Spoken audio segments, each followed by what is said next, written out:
What is up, my fellow New York Jets fans? It's great to have you here on a Saturday night for the Midnight Mike Show, and I am your late night New York Jets host. And I'll tell you what, it's very rare to be here after a New York Jets victory. Fight! So let's hit that Jets chant. Jets, Jets, Jets. Now, because these games, these wins have become so few and far between in this 2024 season, I'm going to try to keep it light tonight because there were a lot of mistakes made by the New York Jets, and we will talk about those mistakes, but let's not get all frazzled. Let's not get all pissed off, even though Malachi Corley dropped the ball before he got into the end zone. Let's not get all mad and pissed because the Jets made a great stop on defense, then got hit with a roughing the kicker, which was legit. You know, let's not talk about that first 3 and out where the New York Jets went Rodgers, the first half just was completely off, missed an open Devontae Adams down the sideline, and then got sacked for -8 yards or whatever it was, down to the 2 or 1. We're not going to talk about that. We got to keep it positive tonight, or try to keep it positive tonight, because at this point, any week at this point out from this point forward could be the end to the New York Jets season, because essentially to make the playoffs, the New York Jets essentially have to go like 9-0 or 8-1 at the worst. And let's be honest, you can look at our schedule and say, oh, it's one of the easier schedules in the NFL, from here on out. But unfortunately, this season just went to show us that the New York Jets can lose to anybody. They can lose to anybody. But apparently, just like last season, they can beat anybody. Because remember last season when we beat the undefeated Philadelphia Eagles, a team we had never beat in the regular season before ever, and yet we beat them and we had all these high hopes and, oh, maybe this team is clicking. Maybe Zach isn't that much of a pile of shit. And then of course, reality hit, and it was what it was. But we've got to keep it light. And before I bring my co-host in, this is how I'm going to keep it light, folks. I want you to hit the like button on your way in. That's the most important thing. Make sure you're hitting that like button. YouTube algorithms, once again, I know I sound like a fucking broken record, but YouTube algorithms will show this stream to the more people, the more stupid little thumbs up you get just by clicking below, right? And that's what I want you to do. Hit those thumbs up and get this seen by more and more people. We're doing great, and I really appreciate that, because we would not be able to do that without all of you guys. So before I bring in my co-host, let's just have a great time and watch what I'm calling the greatest catch in New York Jets history. And I mean, if you haven't seen it, where are you? Have you lived under a rock for the past couple days? Since Halloween night, when I thought the New York Jets were going to destroy my Halloween, and then I didn't even know what to do in my reaction video, because all day it was like it's like when you go to school and you know you didn't study for a test, and you know you're going to get a shit fucking grade, right? And all day, even though you have gym and you have your lunch, and maybe your girlfriend came up to you and was like, hey, we're going to have a great weekend. And okay, so my day's going great, but there's that lingering feeling where, you know, by the end of the day, you're going to fail that test, but then magically you get an A. That's what this game was like, to me, at least. So let's all enjoy the catch. Garrett Wilson, the best catch in New York Jets history, and most likely the best catch ever in MetLife Stadium. I mean, we can go with that Odell thing, and we can go back and forth. But here we go, folks.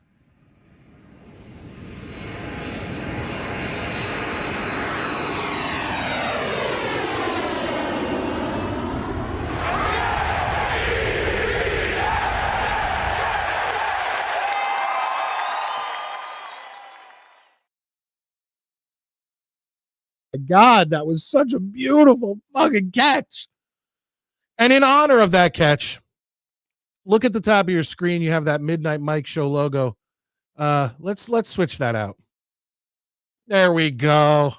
There we go. Now we're having some good vibes. Let's continue those good vibes, hopefully, as I bring in my co-host, Maddie. Maddie, how you doing tonight? It's got to be better than last week, right? Yeah, I mean, I'm happy. You know, I mean, yeah, an ugly win is a win. I mean, every game from here on out is a must win. Luckily, in this month, the Jets only have 2 games. So. And hopefully we win those games. Hopefully that game against Arizona is going to be very, very huge.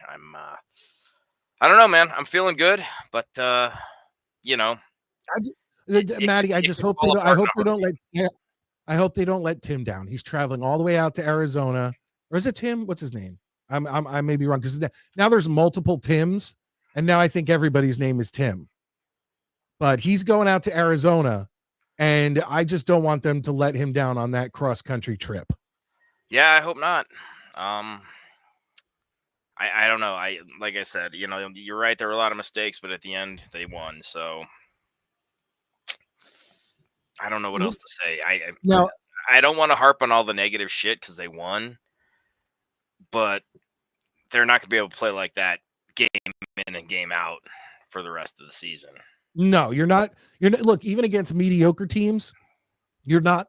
The Texans got beat thoroughly by the Jets. Okay, their offensive line was horrible. The Jets had 7 or 8 sacks on the game, and you know, yeah. And so my point being is that yes, the Jets beat the Texans. The Jets, by the way, are 2-0 against the Strouds. So let's all take that to the bank. There's that. But they're not even a mediocre team with that kind of performance in the first half. No, you're not winning. You're not winning. It's just not going to happen. Yeah, I mean they dug themselves into a hole. The thing is that Houston just dug right along with them. You know. Oh yeah. They both played shitty, and you know, luckily they kind of woke up before the Strouds. Is how I look at it. Absolutely, and I am actually looking forward. I don't know. Do you look? Okay, this may be an unpopular opinion, and I may have brought it up on the show before. And I will say this: I love Tom Grassi. I do. But I don't. You know, he has two weekly videos, and he has the every fan's reaction to week whatever, and then he has if the NFL was scripted week whatever. Yeah, I love the scripted one with the script writer. Yeah, that one's always funny. Always funny. The NFL fan reaction ones, they don't really do anything for me. But the scripted, I can't wait. Do you watch the scripted ones? If it is because I'm subscribed to them, as long as it pops up and I see it, yeah. Like I don't go scrolling looking for it, but as long as it pops up, I do. Okay, well, I'm very much because do you know the whole Strouds kind of like storyline he does? I don't know. He just calls them the Strouds. Well, yeah, and he has this whole this whole music that goes with it, like Stroud, you know, something like that. No, he plays it up where they're the real script writers. So like the last time they lost, if the NFL was scripted, they came in, the Strouds came in and basically said like, you know what, let's lose this week. And the script writers was like, no, we're not doing that. He's like, I want to lose this week. So basically, they're the real script writers. That's I can't wait to see how he makes the Strouds pick to lose to the Jets. Because look, let's be honest. If you're a fan of the Houston Texans, you've got to be pretty pissed right now because this was a game that you should have easily won and kept up in line right behind the Chiefs and kept hopefully, ahead of the Bills and other teams like that. Like this was a very important game for them to win. And they didn't. They got housed in the second half. Yeah. So I mean, I don't know. Texans, they're one of those teams where every year you're like, yeah, man, they're good. And they're okay. They're goodish, I feel like. I don't know. They never like win me over.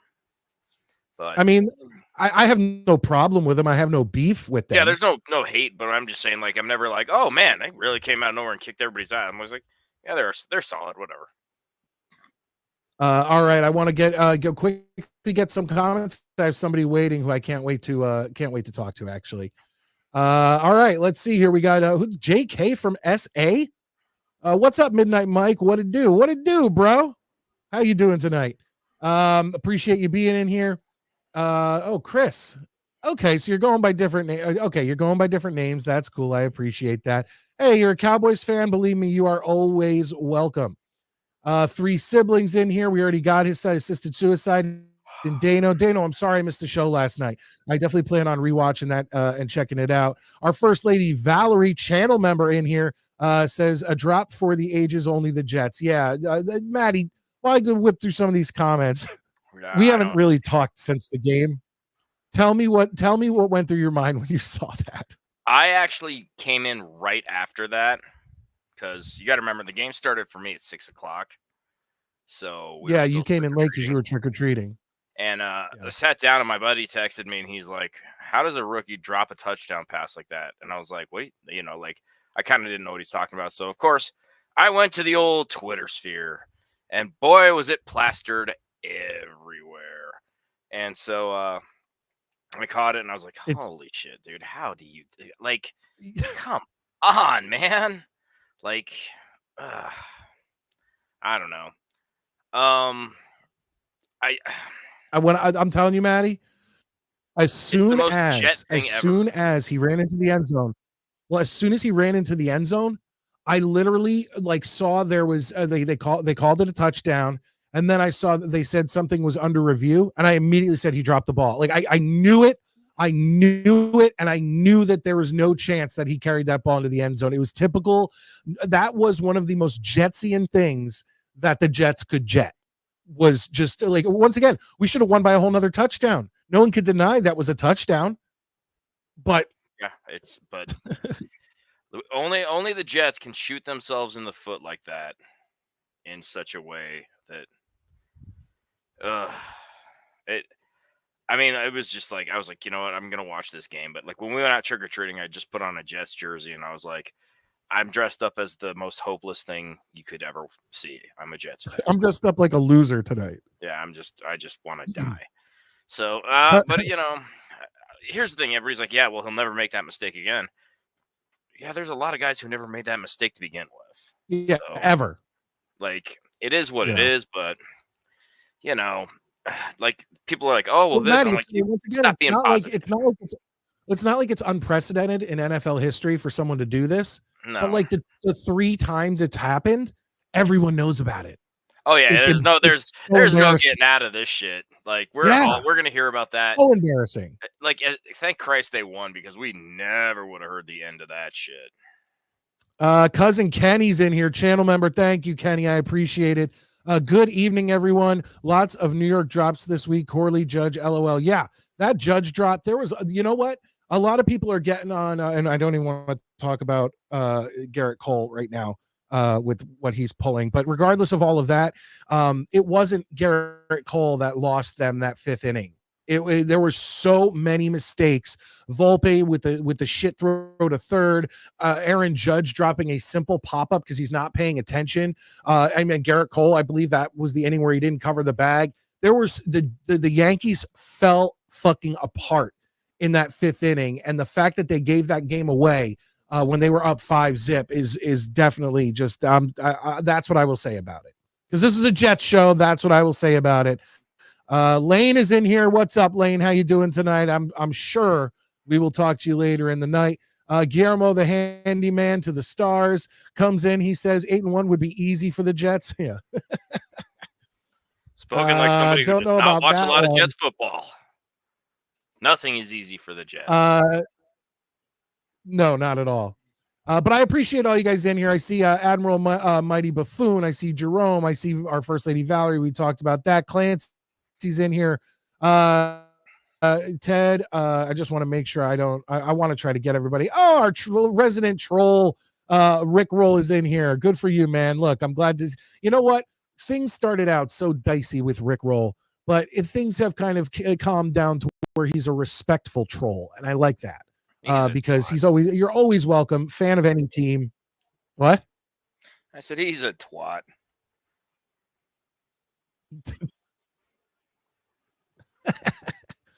All right. A lot of you in here, guys. I'm going to get to all of you. Adirondack Fly Guy. Hey, Connor Long is in here. What's up?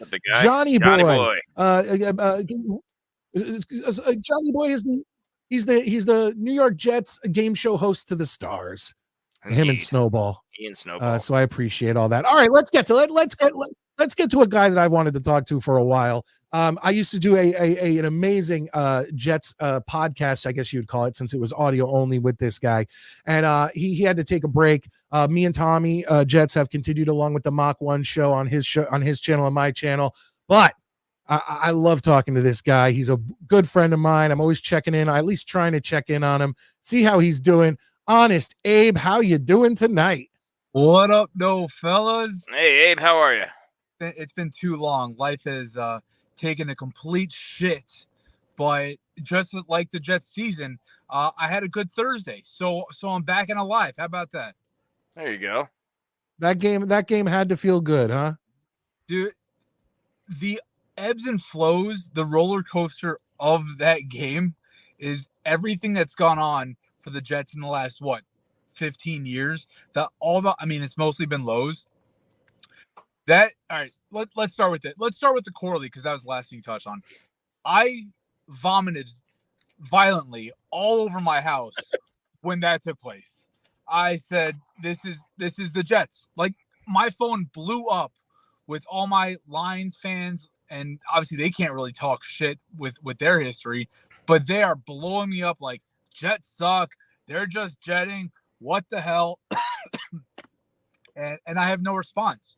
This is the ultimate Jets thing.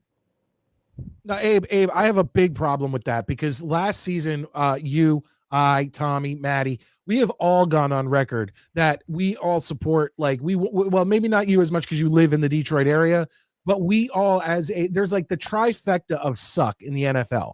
And it's the Jets, the Browns, and the Lions. Browns. Yeah. And I would be happy to see, of course, the Jets, but the Lions, I like seeing them do good. I like seeing them, but for them to sit there, for fans to sit there and attack you as a Jets fan in Detroit is kind of fucked up, because they haven't won a Super Bowl. That's like some short memory right there. And that's always my response is, hey, how does that Super Bowl trophy look in your guys' shelf over there? Oh, well, you weren't alive when that. It doesn't matter. It doesn't matter. We got one. Yeah, still counts. Right. So I root tremendously for them to lose, for the simple purpose of, that's the only shit talk I have available to me, is that we have one in the trophy case and you guys don't. But yeah, the Corley thing was beyond frustrating. And how about this? We've played the Texans twice in the last 2 years. In the first half of these games, we've scored a combined 0 points, but have combined 51 in the second half. Yeah, no, it's crazy. Both these Texans games kind of mirrored each other. Stroud got hurt in that last game. He almost got hurt in this game. Almost no scoring in the first half in that game. Almost no scoring in the first half this game. Second half, both games, Jets just come out and just blow them out and Stroud's numbers looked horrible again. Can we say now, after 2 games, Abe, that the Jets own the Texans? So Texans are such a weird team, because both this year and last year, they didn't have their receivers, right? Nico Collins was out this year. Steph Diggs was out this year. Nico got hurt early on in the first quarter of the game last year, so he didn't really have anybody. And I think their defense took a step up this year. I think they're a better team this year than they were last year. But hell yeah, I mean, it's more like a Terror Life Stadium for CJ Stroud and those Texans. Fuck those guys. Yeah, that's the thing. We have so few teams that we own that it's cool because you know what? The fact that we played the Texans 2 years back to back is not normal. Like it's not normal that we would, so I don't think they'll be on our schedule next year. So there's a good chance we're going to go another. Oh, go ahead. The way it works is that we rotate divisions. So we're playing we're playing Jacksonville, right? We're playing India. We're playing that whole division this year anyway, right? We're playing the AFC. And then you play whatever spot you finish in the division. So if the Jets finish second in the division, and next year we play the AFC North, we'll play the teams in the AFC West and the AFC South that finish second in the division as well. So there's a chance, depending on how things turn out. Now, granted, Texans are probably going to win the division, but there is a chance that we end up playing them again next year. Yeah, that's why we played the Broncos 3 years in a row.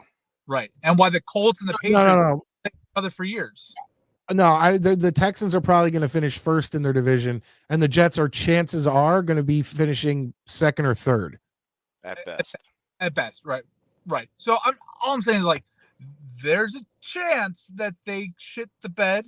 I don't see us getting into first place, but there's a chance that Houston can take a dump.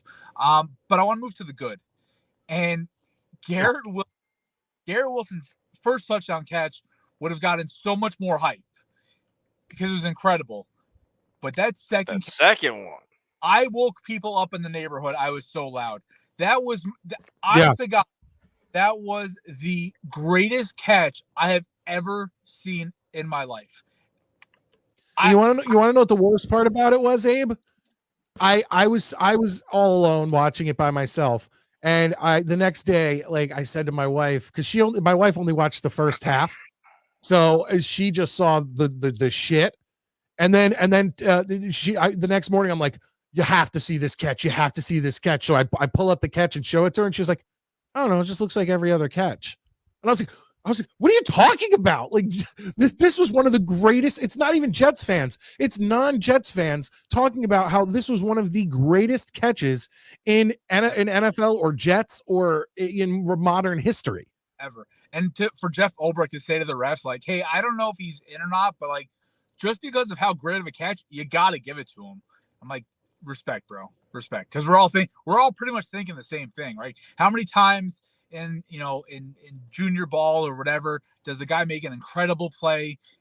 Baseball makes a great defensive diving play, and it's a bang play. You got to give it to him because it's such a great play. I mean, that Garrett Wilson catch is going to go down in infamy as one of the greatest catches of all time, not just Jets of all time. And this dude just proves it all the time, makes it look so easy. That first touchdown catch, incredible. It's going to get overlooked. How about that touchdown catch last year against Buffalo, week 1, where he reached across the body? No one even remembers it after this one. It's just going to be filed in a filing cabinet with great catches by Garrett Wilson. He just keeps one-upping himself. How do you get better than this? I don't know. Yeah, like the next time he's gonna fucking get boosted up by the shoulders of a lineman and fucking sail across the 50. I don't fucking know. I mean, crazy. There's such an amazing catch. I don't see how you top it. Well, here's what we're gonna do, real quick, just to remind everybody, we're gonna watch it one more time.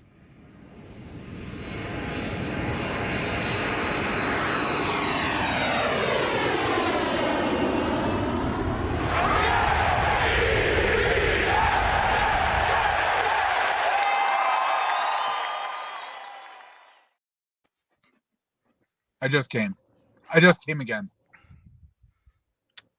We keep putting it on. It's going to start. After that catch. No, I'm telling you, this is going to be something.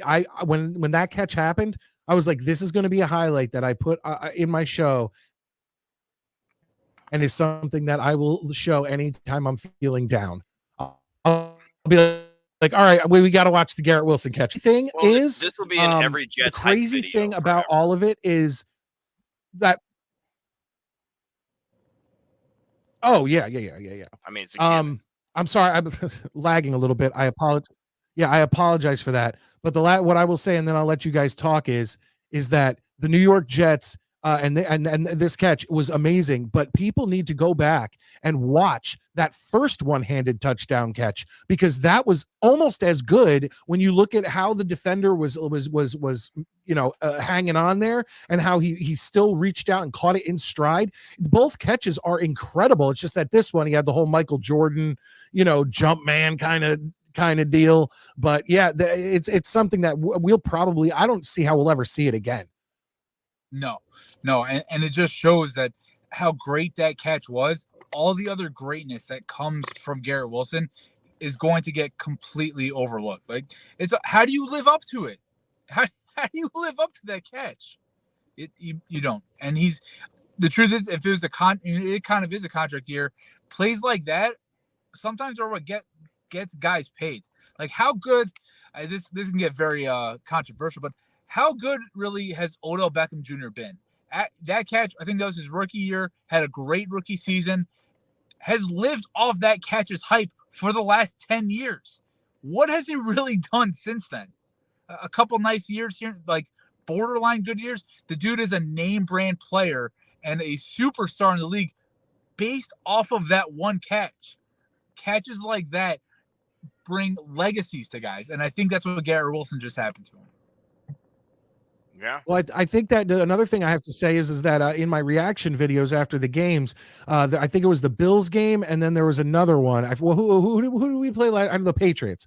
I literally screamed at the camera and at the audience about how Garrett Wilson thinks he's an elite receiver, and if he thinks he's and he's getting balls that hit him right in the chest, pop to the other team, and I was just yelling, because it was like, if you want to get paid like an elite receiver and you want to be considered an elite receiver, you've got to make elite catches. And I completely, in my last reaction video, said, like, he proved, like, that's gonna, those, like you said, Abe, those two catches that he made are going to get him paid.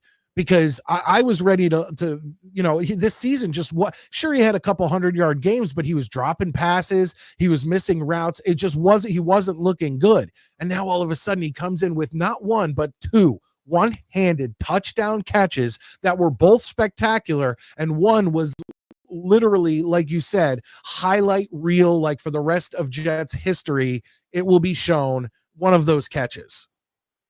I want to change the topic real quick to something. I have one negative thing to say, positive thing to say. The first, just one? You have one? You just have one negative thing to say? One I need to get. My whole life is a negativity. Okay. But one negative that I have to get off my chest from this game that also got me very violently ill.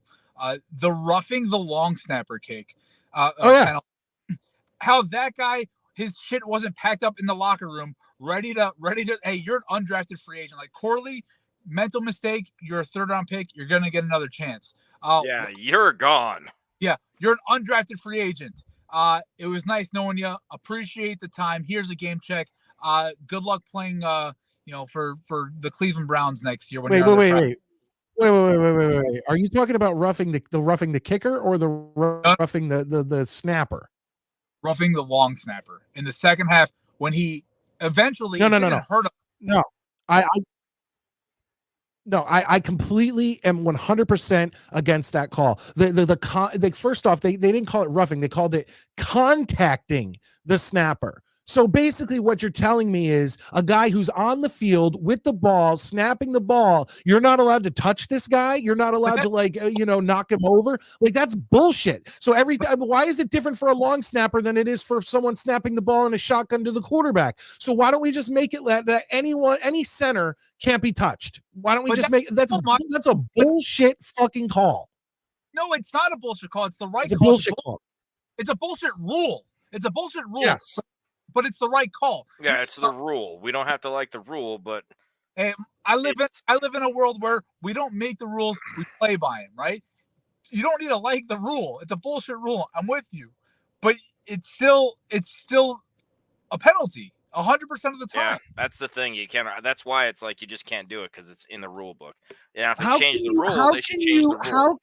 How the fuck can you call a contacting the snapper? Then why? And once again, you're right. You're right. It's a rule. Whatever. But is the NFL like? I know the NFL has gotten soft, but are you going to have contacting the right guard, contacting the left guard? What the fuck? The guy's on the field. It's his job to snap the ball and then block. Here's the similarity, right? You have the rule of you can't hit a defenseless receiver, right? That's you blow up a receiver that's not looking, that's a penalty. So it's very similar because the long snapper is not looking up. He's looking down between his legs in a terrible position. And so when his shoulders are down, now he's in a position to get injured. And I think that's where the rule lies within. That's a bullshit rule. I agree. Here's I feel like Dr. Loomis right now. There is a big difference between a guy in a 3-point stance or snapping the ball looking down. It's not like the guy came and just targeted his head with his helmet while he was looking down between his legs to snap the ball. There's a huge difference between that and hitting a defenseless receiver because the two guys are coming at fast speeds towards each other, and this guy, they're inches apart. It's such a shit call. This is the Smith's Grove Drive in Halloween where she's talking, and he goes, "Because it is the law." Well, it's a crock of shit. I don't agree. It is what it is, but because it's a rule, it's the right call, whether it's the wrong sentiment. Hey, Phil, this phone is about to die. I'm hanging up. Right. I'm calling back in 3 minutes from my other phone. Okay. All right. Thank you, Abe. We will talk to you soon. In the meantime, we will bring in one of our other captains of the Midnight Mike show, and his name, he streams every game live while the game is playing. And like I have always said, if Midnight Mike, and I'll talk in the third person, if Midnight Mike is live on a stream during a game, it's on this guy's stream. It's Murdog and the Jets stream. How you doing tonight, Murdog? Gentlemen, what's up? How you doing? What up, dog? Hey, I told you when you said the Jets, there's no way in hell the Jets beat the Texans. And I said, we destroyed CJ Stroud last year when he was tearing it up. And we did it again. No, look, Murdog, I agree with you in the sense that I think I said it on one of the past shows that it would be super Jets for them to lose to the Patriots and get embarrassed. Yeah. And then go in and beat a team like the Texans. Like, that's something the Jets do.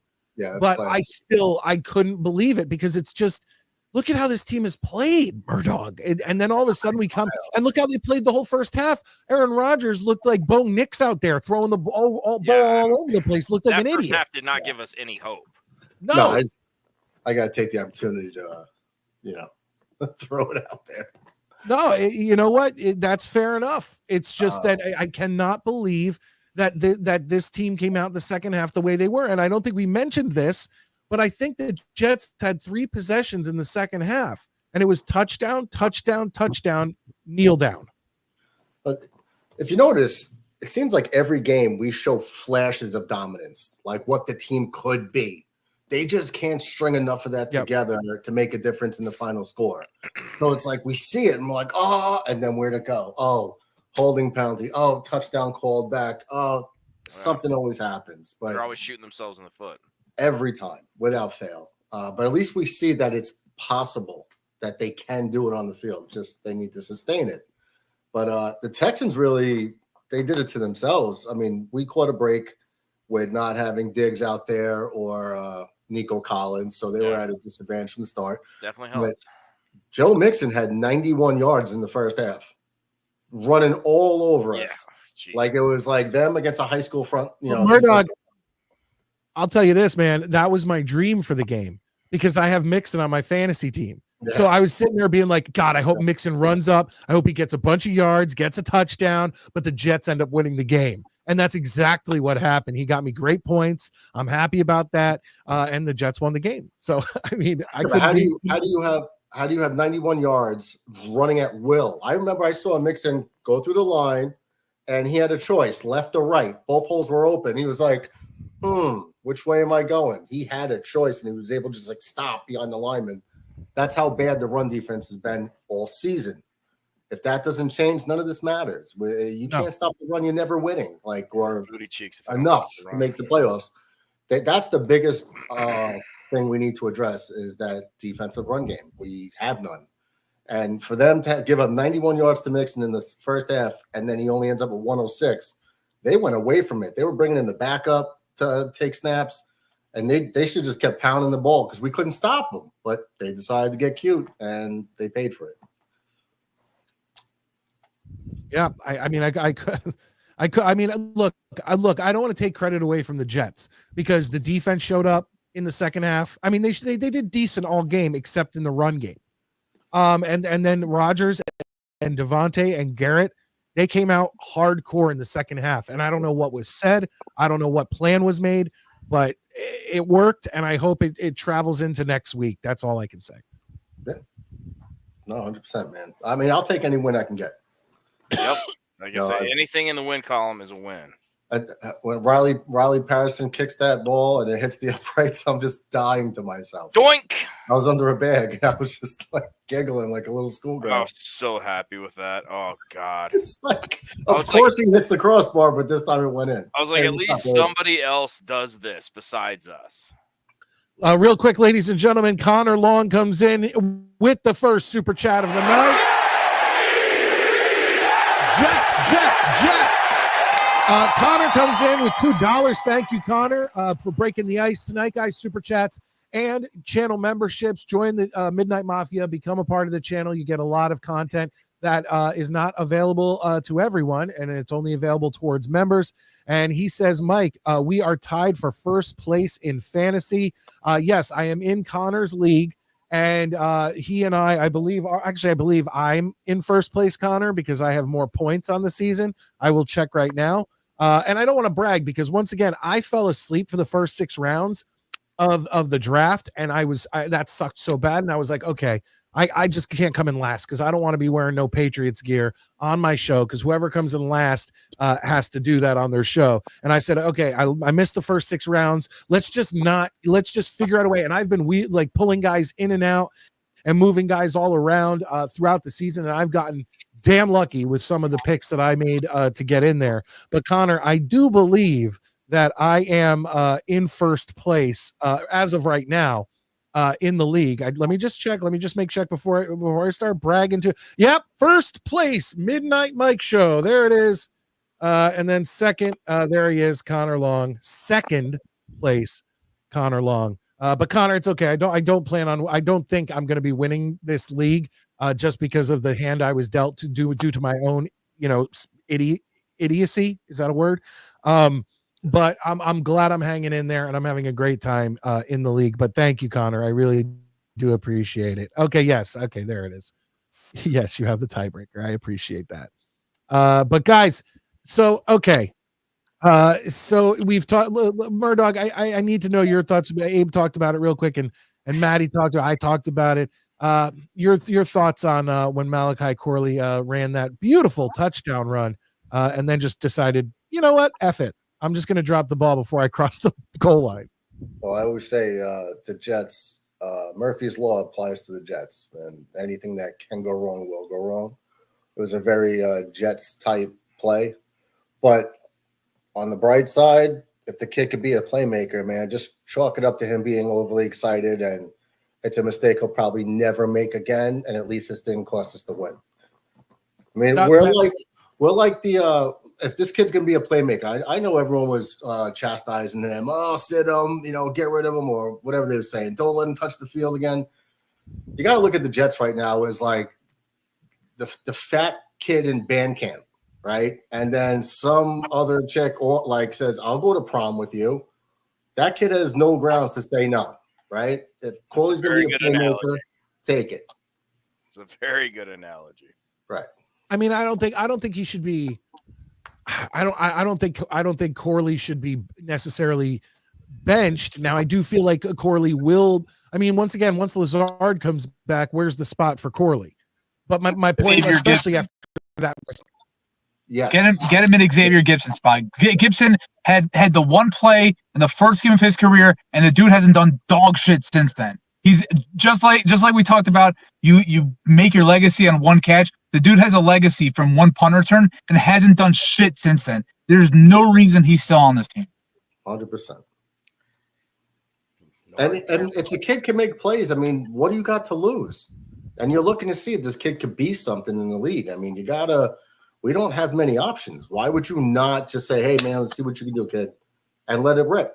And it can't get any worse. Hey, so before I you guys. Sorry, Mike, Garrett.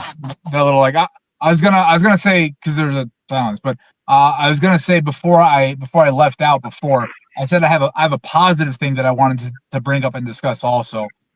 Huge shout out to Brock Bowers, who was able to go out of position to play something. Oh, I'm sorry. That's drafting another offensive lineman that you can now go and just put at right guard and play despite a bullshit holding call. Have an excellent game playing right guard, a spot he's never played before ever in his life. That kid's going to be special for us for a long time. It was the right move, Abe. Yeah. It was right. I mean, we needed it. Yeah, we needed once again. Yeah, we all said it, and the Jets Brock Bowers does make a team better, but so does Fashanu, and that's what we actually needed. I mean, Conklin and Ruckert are making some great catches this year, and they always say that Rodgers doesn't like to go to tight ends, but there's many games where you're sitting there and seeing Conklin and Ruckert getting these great catches and for 7 yards, 8 yards, just in pivotal times when you need them. Love seeing the tight ends get involved in the play because everybody overlooks our tight ends because we have such hot shit receivers on paper that I feel like they really overlook the tight ends for the Jets, and it's going to bite them in the ass as long as Rodgers starts throwing to them a little more. I mean, not all the time, but sneak that one in there for that first down you need. And let's not forget Ruckert, homegrown, born and bred Jets fan. This week, the coaching staff literally took the offensive line and played Madden. They said, "Oh, you're ranked a 75 at guard when this guard is a 68. Oh, well, we're putting the guy that's ranked 75 in." And it fucking worked. Yeah. Well, Abe, to go based on what you were saying before, like with the draft pick, I thought this was a great move by Douglas because this is the second time he's done it in a row. Would you agree that on paper, coming into the season, that this was probably the best roster we ever had? Oh, I mean, on paper, since 09, absolutely, not even a doubt. It's definitely in the top 2 or 3 of all time, I would say. Okay, so with that in mind, right? Joe Douglas was preparing for the future because Tyron Smith was on a 1-year deal. We were worried that Tyron Smith wouldn't be on the field, not that it would be a performance issue of getting beat. The guys are like he's lost a step to where they're beating him around the edge with speed rushers. If he gets his paws on people, it's over, but they're beating him around the edge. But just like the year before when Joe Douglas drafted McDonald, he had his 2 ends. He had JJ and he had Bryce Huff. He knew he wasn't bringing Huff back, so he drafted for the following year. So as we got better, there was no real drop-off as he let these guys go. That was good foresight by JD. My argument, the Fashanu pick, Mike, Matt, you guys know this. I was all in on Olu from day one. I wanted offensive line. I didn't care between Fashanu, Fatanu, any of the fat boys. I wanted an offensive lineman no matter what. My argument for last year's draft against Will McDonald is that we had the depth there with JJ, with Huff at the time, which is now traded off for Reddick, so it's the same guy.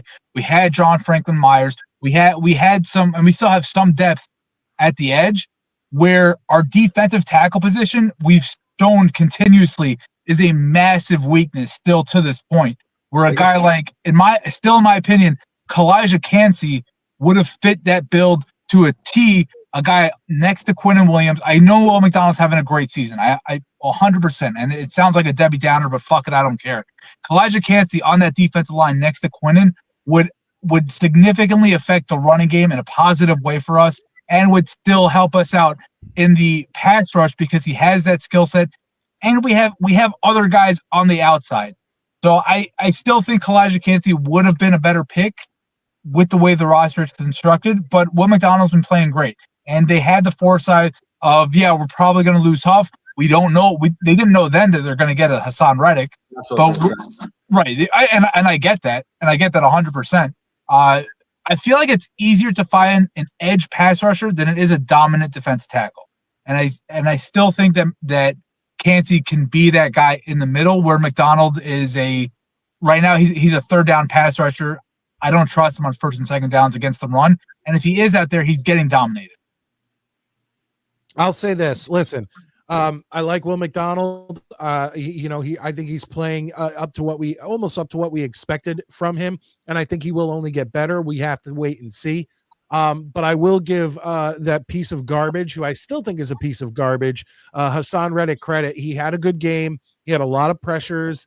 I believe he was in on a couple sacks, maybe half sacks, whatever you want to call it. So it is nice having Reddick and Will McDonald there, knowing that they're both, Hassan has the history of a good edge rusher, and Will McDonald is an up-and-coming edge rusher.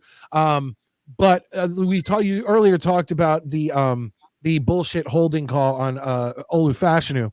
What did you guys think? Forget the holding call.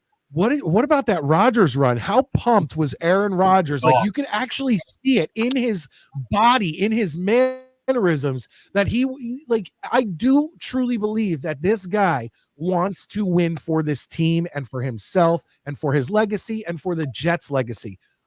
What did you guys think? Let's go around. We'll start with Abe. I don't care the reason why he wants to play well. If it's for selfish reasons, for a legacy, if it's for the legacy of, hey, I want 2 Super Bowl titles, so I'm not in that 1 Super Bowl. I don't give a shit what it's for. If you're playing good football, if you're playing well, and you're going to help us as fans experience this shit, like I don't care what your reasoning is for. I'm all for it. And he found that fountain of youth, the Cajun pepper water, whatever the fuck it is. I'm all in on it. That's what I'm drinking now. Fuck life. I'm just on Cajun pepper water. Well, did any of you guys hang after the game and watch the late night Thursday night football thing where they're they bring in Rodgers, they're trying to talk, and instead of the first big chant that the Jets fans give in isn't Aaron Rodgers or whatever, it's cayenne pepper. And I was like, you know what? I love Jets fans. I fucking love Jets fans. Like, they're like a smart WWE crowd, like where they'll take something that is like on the message boards and all that stuff and kind of turn it into something. And that really was fun to watch. Murdog, what'd you think about that run? I agree with Abe on that. I don't care what his motivations are. I mean, I can't see any athlete not giving their best. That's on their record. That's on the back of their baseball card, for the rest of their life. And when you're in the middle of a contest like that, I can't see anyone not giving their all. But it did prove, because he's done this a couple times during the regular season anyway, that prior, he's been getting out of sacks. Not all of them, but he's shown the ability to get he's not the Aaron of like 6-7 years ago, like running the way Mahomes does now. Not too fast, but savvy. Knows where to go. Just seems to get the first down all the time. Ben Roethlisberger. It's the Ben Roethlisberger run. Yeah, just gets to where he needs to go, gets the first down, gets the end zone. But he's not this he's not this old man who can't move like Tom Brady or Dan Marino. He actually still can move at a lesser level, but he still can make things happen with his legs, which is good to see at 40 years old. Absolutely. Maddie, how about that run? Liked it. I think it was good for him. Yeah. You know what I mean? Like, I think it was one of those where I guarantee you after he did it in his mind, he's like, that's right, fuckers, I can still do this here and there. So that's the thing. It's almost like people were talking about how if the Garrett Wilson catch wasn't called a touchdown, it would almost disappear into the ethos of whatever and whatever. And that's what's going to happen to this run, which is why I wanted to bring it up, because that was a spectacular run by a 40-year-old quarterback who everyone says has no legs, just stands in the pocket, mobile. Yeah, and he really, really showed a lot of heart. Being like, you know what, F it, I'm going to run the ball. And he knew when he got down to that 1 or 2 yard line, he slammed that ball down and he was like, yeah, motherfuckers, I just did that. And but without the holding, we don't get the catch.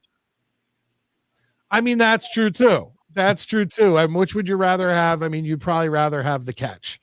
For sure. That was the catch is history. Well, yeah, you knew ahead of time with the outcome. Yeah. But I mean, we also have to be real. He hasn't looked as mobile as he could and has been in the past. But it's one of those nice little. All right, I was able to fucking pull something off. I'm not Aaron Rodgers of 2012, but I can still move and shake when I need to.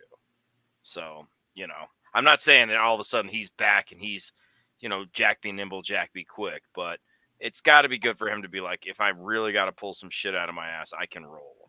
So. Right. We don't need him to be Lamar. We don't need him to run for 100 yards a game. We don't need him to run for 20 yards a game. We need him to be able to create out of the pocket just enough for a linebacker to say, all right, I got to pick between you and Conklin behind me. I got to pick one. Make a guy make a decision, because if you have a guy that can't run for shit, it's going to be an easy decision. I'm covering the tight end. I'm going to force you to run those 5 yards to the first, and it's not going to happen. So the ability to move just that little bit can change the entire dynamic of an offense. What I want to say real quick is me and Maddie are about to head into our intermission report, and we're going to let Abe and Murdog go, and then we'll get to all of your guys' calls. But Snowball, channel member, thank you very much, Snowball, comes in and says, hey, guys, we still kind of suck. Hopefully things turn around. And I was thinking about this, guys, and I don't want to put this out into the world, but I'm going to, because if the NFL is scripted, if the refs are trying to kind of determine outcomes of games, what a better story than the New York Jets starting 2-6 and then making a legitimate playoff run and maybe even making the playoffs, even if they lose in the first round. That could be, I mean, if it's scripted, there could be that turnaround you're looking at, Snowball. Like it's not out of the realm of possibility. Send it to Grossi. I think Grossi's on it too. Grossi knows what he's doing. But my whole point being is this is a typical Jets thing. So even if the script writers write it into existence, it would be so Jets, just like them losing to the Patriots and then beating the Texans, for them to go on like a 6-game winning streak and like get all of our fucking hopes up just to have it completely destroyed at the end of the season or in the first round of the playoffs. Hey, one quick thing before your intermission, pertaining to Rodgers running. Mm-hmm. On the flip side of that, I've been saying this for so long that a lot of our losses, outside of the penalties and the touchdowns getting called back and the field goal misses, outside of that, a big problem we've been having almost every game is 3rd and 8, 3rd and 9, 3rd and 10, letting the quarterback run for first downs up the middle. Oh, yes. Stroud had what, 56, 59 yards yesterday? Brissett and May before him in the New England game. Just pick any game that we've lost. Well, and how about the fact that like the guys like Brissett and Josh Allen and CJ Stroud, how about the fact that if they're not scrambling on 3rd and 9 and getting the first down, they're scrambling, running out, and then finding a receiver, like when Sauce got completely embarrassed by Woods, when Stroud came out to the sideline and just chucked it a nice dart right down the sideline for like a 30-yard gain. You know, it's just that defense just falls apart when a quarterback starts scrambling outside the pocket. It's every week. Watch it. When I stream the games and it's 3rd and long, I'm like, watch the QB run after like the passing lanes, or no one's open. He's going to take off. And boom, 16 yards later. It happens every week, multiple times. Tommy Jett said it best, where his name is no longer Sauce. He's back to Ahmad now. He's lost the respect of Sauce. Yeah. I don't know if you guys know Addison, but Addison in the stream wrote, We're not calling him Sauce. It's Ahmed Gardner instead of Ahmed, because that's what he's been. I saw him get beat in the New England game by Stevenson on the outside. Running back lined up on the outside and beat Sauce for the touchdown. How does that happen? Yeah, I'm number really 4, 5, and 6 receivers coming in the game cooking Sauce. I'm not impressed with Gardner's play this year. He can't tackle, and now he's not even covering number 4 and 5 receivers. And he just picks up penalties. Holding, yeah. They're not giving him the calls this year. They're just like first 2 years, yeah. Now they're like, maybe he is Ahmed Gardner. Real quick, everybody, do me a favor. I see a lot of you guys in here, and I appreciate it. You guys are helping to build this channel. The one thing I'm asking for this show is just go down below and hit the like button. Please, right now, before we get to the intermission report, where we do Mike and Maddie's top 5, and then, of course, we come back, take your calls about the New York Jets and about the top 5 and all that. Hit the like button. It helps so much in the algorithms, and more people will see that we are live, and I'll see those numbers go up throughout the show. So if you could please do that, I would appreciate it. Guys, I have to let you go. Abe, first off, it's so good to hear from you again. I have tried to keep in touch with you, every week or every 2 weeks, send you a text or whatever, just seeing how you're doing. And I want to let you know, not only are you always welcome on this show, but you are always welcome to join me and Tommy on the Mach 1 show on Tuesday. So whenever you want, please feel free to join us. Yeah, life's a work in progress. So hopefully it starts going in the right direction for getting back to something regular. Well, thank you for being on, and don't be a stranger as much as possible. I won't. And Mike, I do appreciate when you reach out. You and Tommy both reaching out all the time. I do appreciate it. No problem. We care, buddy. Fellow Jets fans, stick together, right? We live in misery together. Have a good one, Abe. See you later. All right. And Murdog, you're more than welcome once again to stick around after the intermission report. I'm going to start taking people's calls. And man, awesome for you to be here. And we'll see you soon, hopefully. All right, boys. See you in a little bit. All right. Maddie. Yeah, as those guys are and all those listeners and commenters and all that are hitting the like button, it is almost time to get to our intermission report. So what we need from all of you watching, if you are new, what do we do in the intermission report, Maddie? We do Mike and Maddie's top 5. Mike and Maddie's top 5. What is that? It's basically like an improv thing. We ask you guys to give us a generic top 5. We've done Halloween candy. We've done movie candy. We've done favorite football uniforms. We've done favorite horror slashers. Just something generic for you, the listeners. Favorite Chappelle Show sketches. I think it was great. That was one of my favorites. So basically, it's something generic that you guys come up with. You can start putting them in the comments now. Maddie will check them out. I'll check them out, and we will come up with one that we think that not only me and Maddie can do, but you guys in the comments can give us your top 5 too. That's why we need it to be generic. We want everybody to get in on this. The listeners, the viewers. What do you call it here when it's on YouTube? I guess the viewers and the hosts. We get in on it together. So we're going to get into that very shortly. But first, we've officially got to get to our intermission report, which we will do right now. Let's all go to the lobby. Let's all go to the lobby. Let's all go to the lobby to get ourselves a treat. Delicious things to eat. The popcorn can't be beat.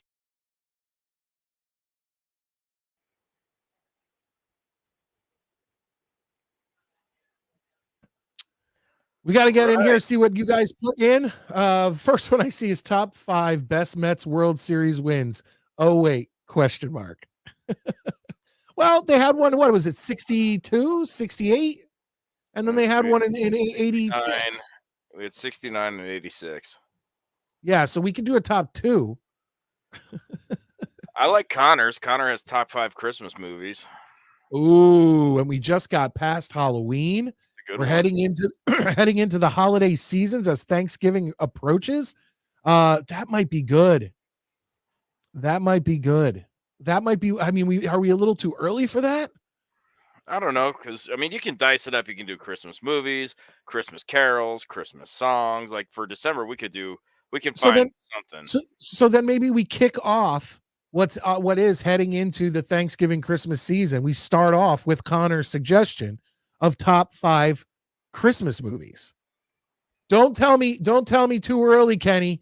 Don't tell me too early, because effing Old Navy was running Christmas commercials 2 weeks ago. We were at Target and they were playing Christmas carols yesterday.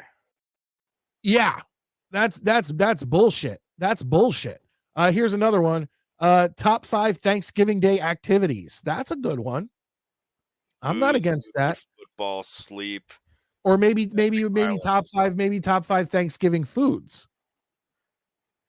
Are these because top there's 5 so many Pornhub searches overall, or my top 5? You don't know how to go there. I don't want to give away my top 5. That is a dark place you're going right there. Yeah, see, a lot of people are coming in. Here's what we're going to do, Connor.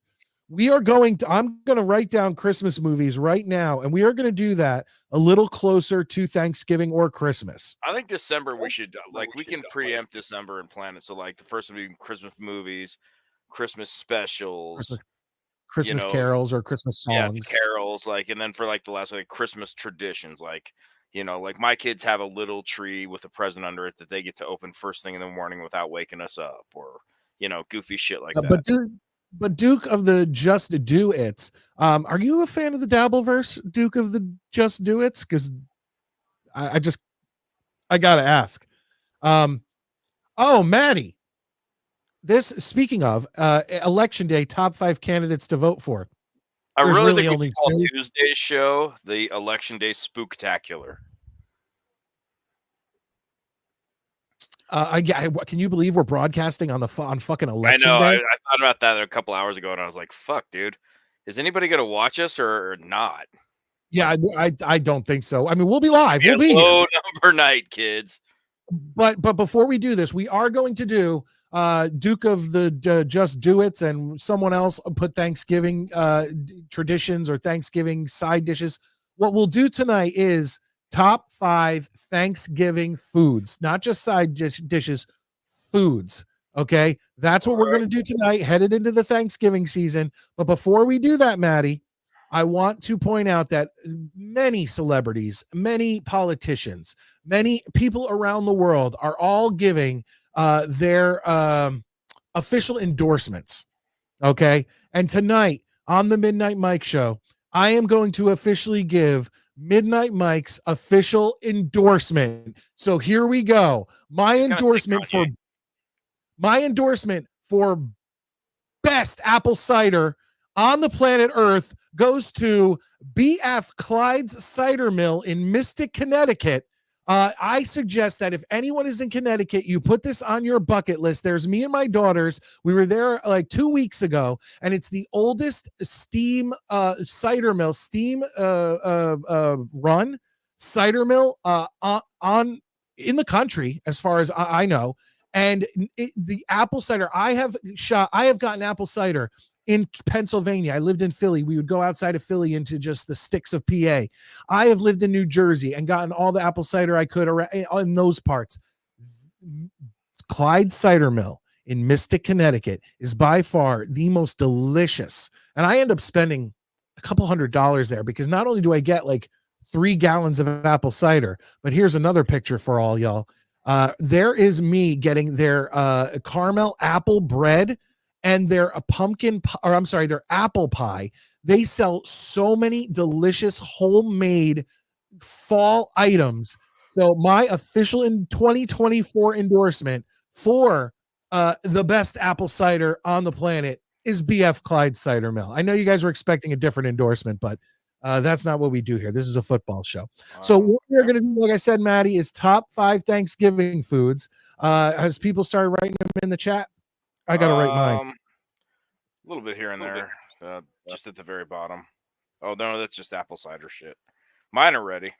I gotta get to it. Hold on. And but mine are also, Maddie, very specific. Mine are fairly generic, but all right, hold on. I got 3. Got 4.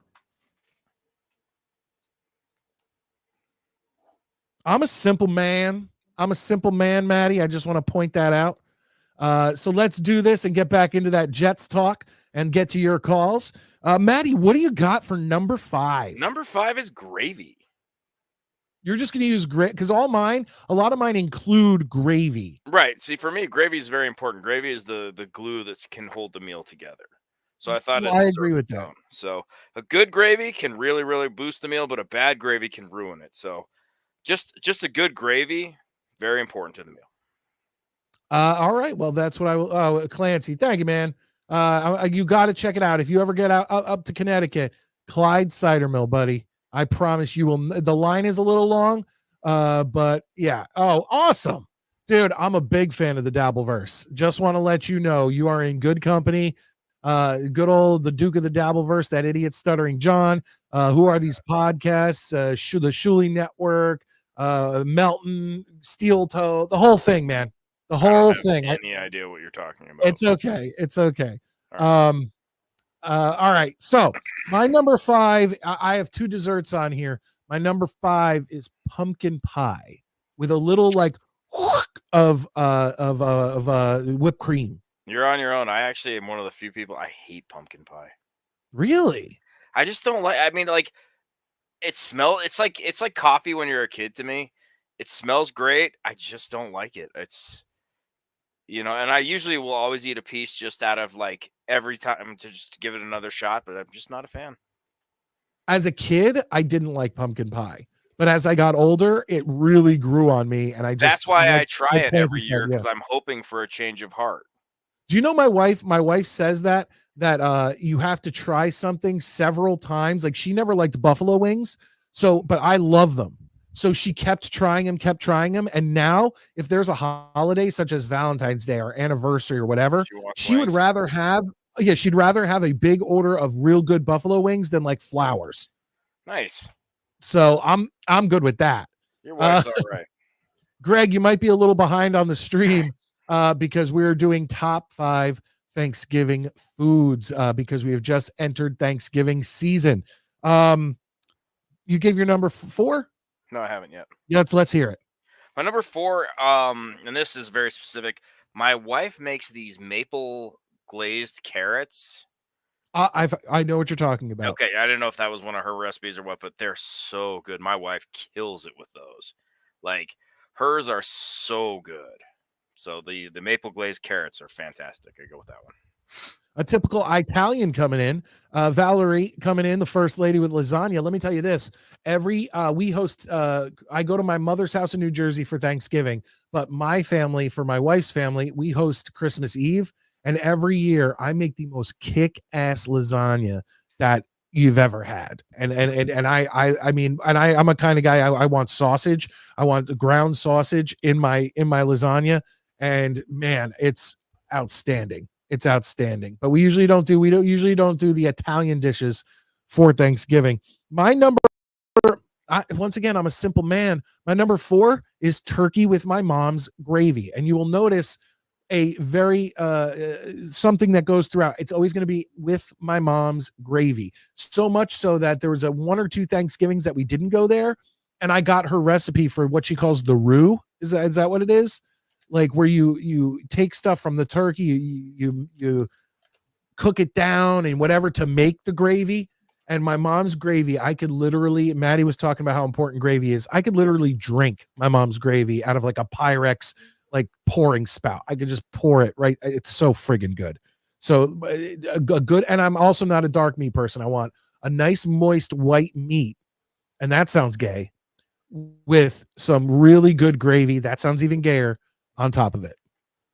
Well, at least you made it sound as Aryan nation centric as possible. Well, I just really want that white meat covered in gravy. What's funny is when I was a kid, I only liked the dark meat, but I like them both. Like now I like them both. And my number 3 is actually turkey. Oh, there you go. There you go. I mean, it's middle of the pack. It's the main dish. It's awesome. But again, just a good bird, nice, soft, moist, meat. And it's so good. And I too am. Let's hear it. Wait, what? Gay? There you go. Gay. Or we? But I yeah. mean, we could have always just done the dance. Blue Oyster, and baby. Maddie are Just come gay around tonight. the back. In touch with ourselves. We love that white meat in our mouths, covered in white gravy. meat that's soft and moist. Oh boy. But So- you know what's funny, Maddie? It's so weird how there are two different types of people, because like I said, I like the white meat. My cousin Michael, he loves like the dark. He likes the leg and the dark meat. I like them both. I think they're both great. So. All right, you're number 3. Oh, your number 3 is Yeah, turkey. I did my 3. So. Yeah, it was turkey. My number 4, scoop of vanilla And your ice number cream on 2? the side with a nice warm apple pie. You mean your number 2? No, that's my number 3. You just said it was your number 4. No, number 4 was turkey. I did pumpkin pie, turkey, then apple I pie. know, but you just Okay, said I that may was have your met- number 4. Okay, fair enough. My number 3 is a warm piece of That's apple a good pie. call. With I didn't think about that, man. Like with the the vanilla ice vanilla. cream on the side is solid. Vanilla ice There's cream some- does not get enough love, I don't think. It's, you know what, by itself, it's, you know, whatever. If you have vanilla ice cream, you got to throw some like magic shell on there or some I whipped can eat cream. it just regular, but it's a great supporting character. Yes, it's the best supporting character. 100%. Yes. Yes, I agree. Give me your number 2. Number 2 is an easy one, baby. It's mashed potatoes. Dude, fucking me love too. that My shit. number 2, mashed potatoes with my And you mom's take gravy. the gravy ladle and you make a bowl and you turn it into a fucking volcano because you're a child. And it's the best. It's so good. Awesome. Dude, both of our number 2s, mashed potatoes. I have a share it, feeling our right? number 1s are going to match too. I doubt it. No? Mine Because- is very, okay, can very you- specific to me. Okay. My go ahead. grandma, who is 104 years old and has been kicked out of hospice 4 times for failure to comply, which is probably the most badass thing I've ever heard anybody do, used to, in her prime, make this amazing green bean casserole that was so good. And it makes me sad that I'll never have it again. But to me, that's my number 1. I used to look forward to Nanny's green bean casserole every Thanksgiving. And now when I go and visit her, she has no idea who the hell I am. Sometimes she calls me names and cusses at me. But Did you find a way to get the recipe? I'm sure my mom has it or something, but it won't be the same. 'Cause she had her way. Adirondack asks, our number 2s both mashed potatoes, lumpy or creamy. I always say, even gay, creamy, baby. I prefer the creamy, honestly, but like in a best case scenario, you have both. You know, Butterfinger ice cream, awesome. I bet that is great. I wouldn't that's doubt good. that. You know what I love is Heath Bar ice cream. I love that shit. Yeah, Well, same. I've talked about it before.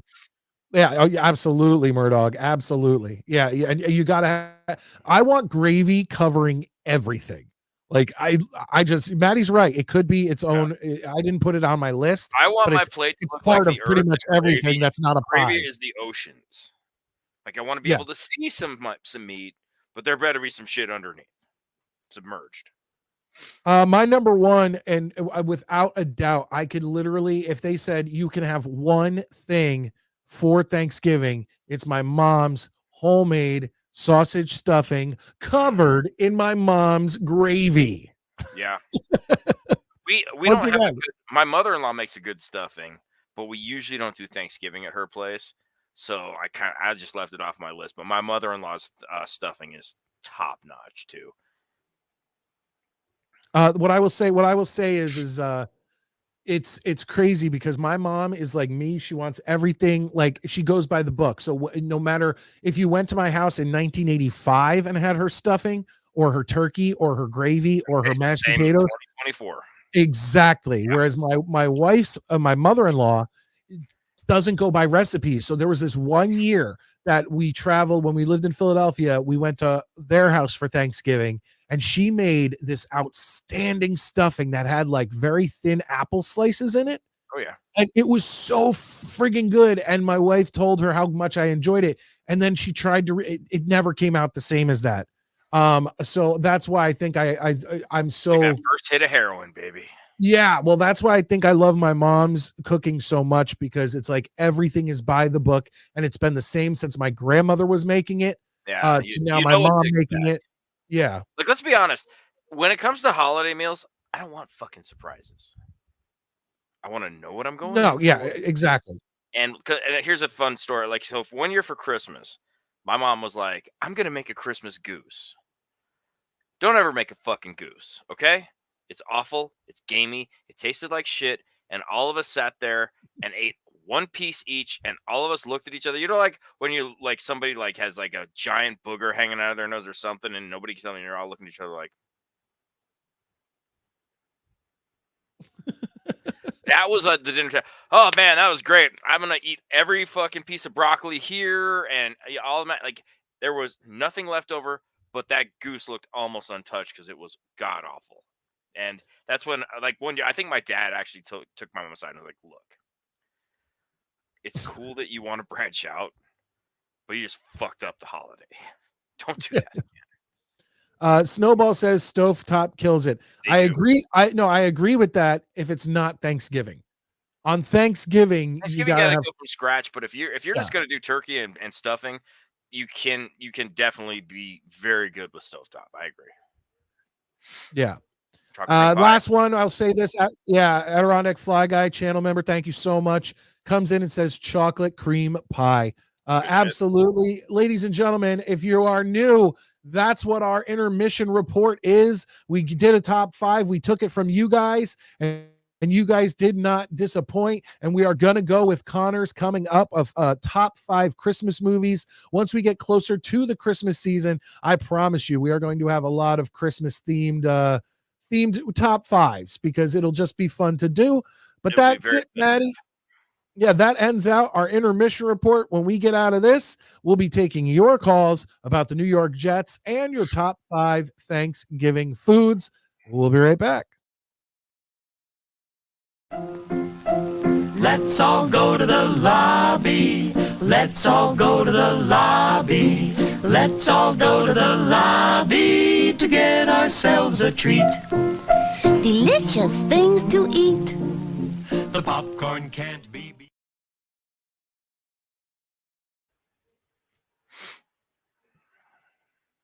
And we're back. What I'm going to do now is pull the link, and I'm going to drop it in the comments section. And it is now your guys' turn to call in and let us know what your top 5 Thanksgiving foods are, or let's talk about that amazing Garrett Wilson catch. All right. Now I can at least get rid of all this paperwork in front of me. Yeah, there we go. Drop that. All right. All right. Here we go, Maddie. Our first guest usually needs no introduction. But I'm going to give it. Yeah, because he has a whole video.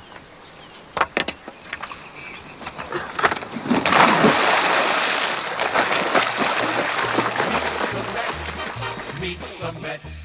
Step right up and greet the Mets. Bring your kiddies, bring your wife.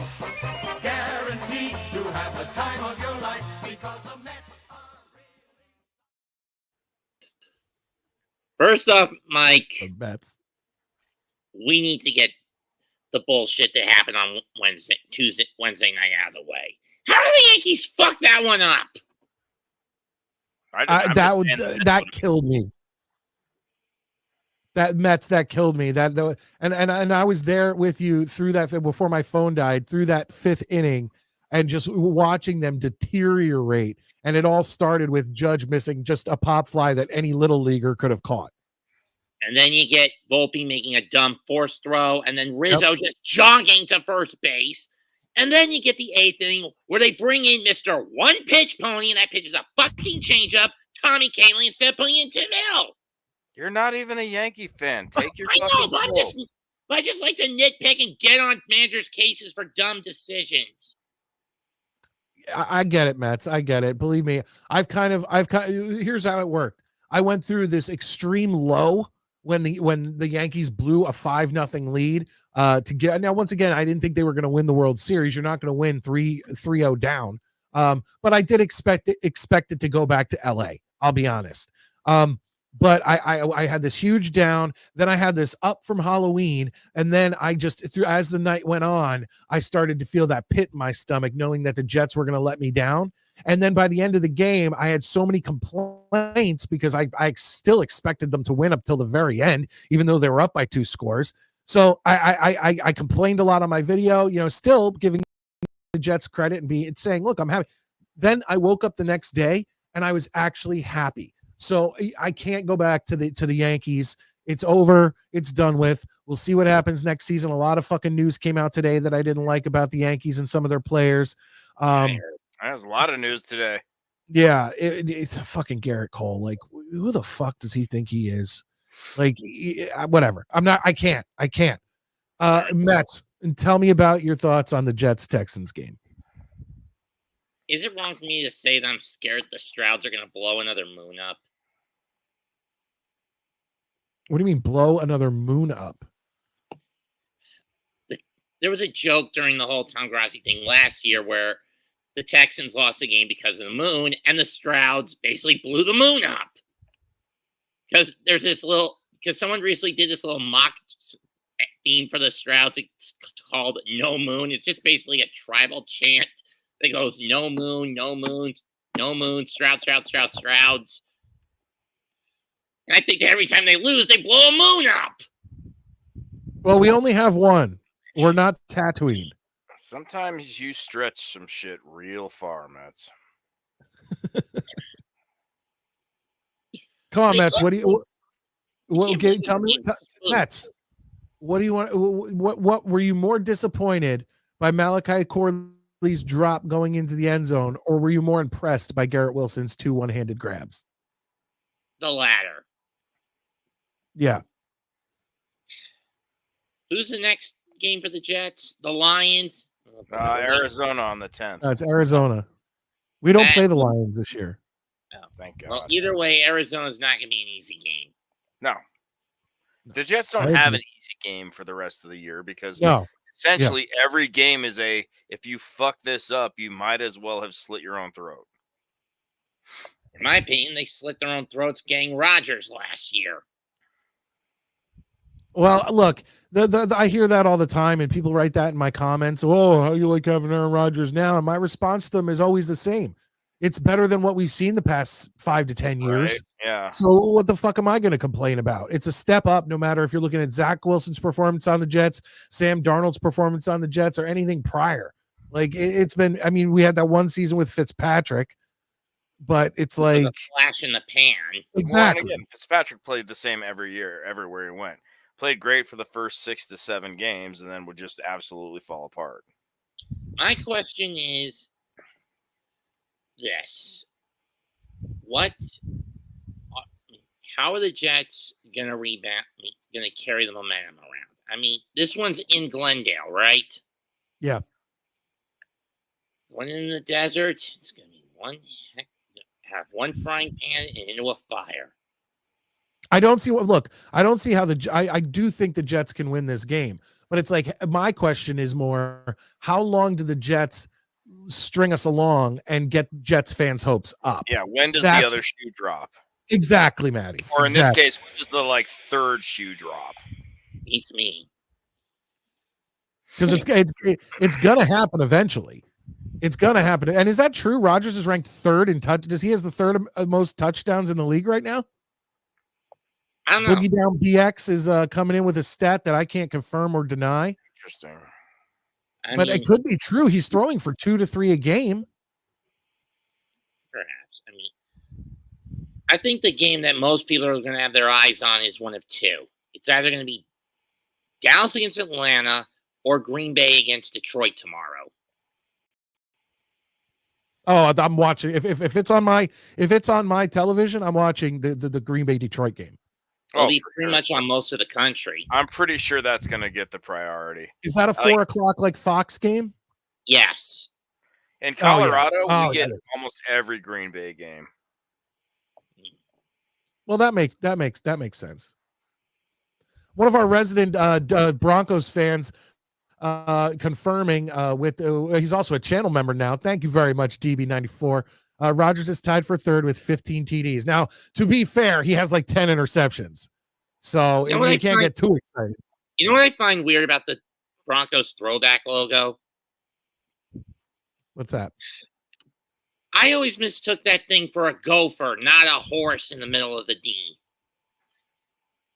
How? So you're clearly a man who's never seen either a gopher or a horse. I mean, when I was a kid, I always mistook it for a gopher, not a horse, because of the way it looked when it was sticking out of the middle of the D. On its hind legs. You were big into torturing animals when you were a kid, though, so I'm I wasn't. sure. It's okay. You're in a safe place. You can tell the truth.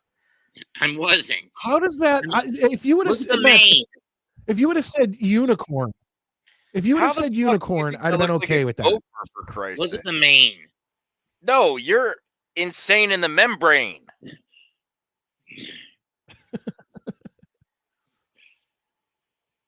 I like how people are dropping the Maddie emoji. Channel members can drop the Maddie emoji, and they're doing that. Nice. Yeah, you're getting the Maddie emoji from Clancy in there. The spite always brings out the emoji. I still maintain that's a way better logo for Denver than that thing they got going on. I am a Giants fan. Scott, he's like Bobby Midnite. They're Giants fans. Like, what are we talking about here? They do Jets content, but they're Giants fans. So yes, Mets is a Giants fan, no doubt. What planet are you from, Mets? A golfer? He's from Uranus. I don't know, Scott. Honestly, Scott, I have no idea. I think he's trying to avoid our show. I don't know why. I love Bobby. He's probably streaming right now with like 40 people on that screen. Yeah, that's true. I think he's paying. I think Nick Shine told Bobby to get a StreamYard membership where you can have 700 people on the screen at the same time. I think that's what happened. I still can't believe he made $400 on his birthday. Jesus. I think the dumbest thing that's going to happen is, well, Tampa Bay going to be slaughtered by the Chiefs on Monday. Yeah, that's a safe assumption. But even with how poorly Mahomes and the Chiefs are playing, it's rigged with the refs in the pocket of little bitch Swift.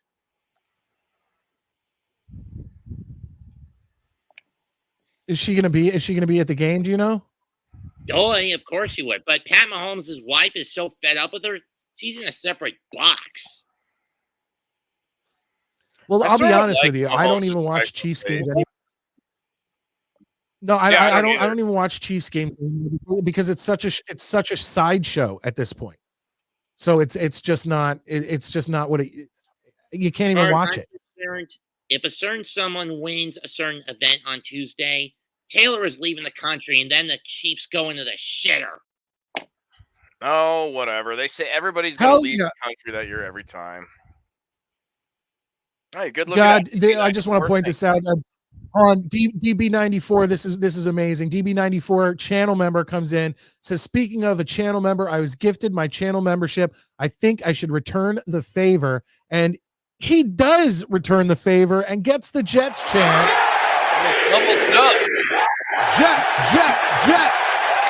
And not only that, you may think that I am just putting up the same super chat. I'm not.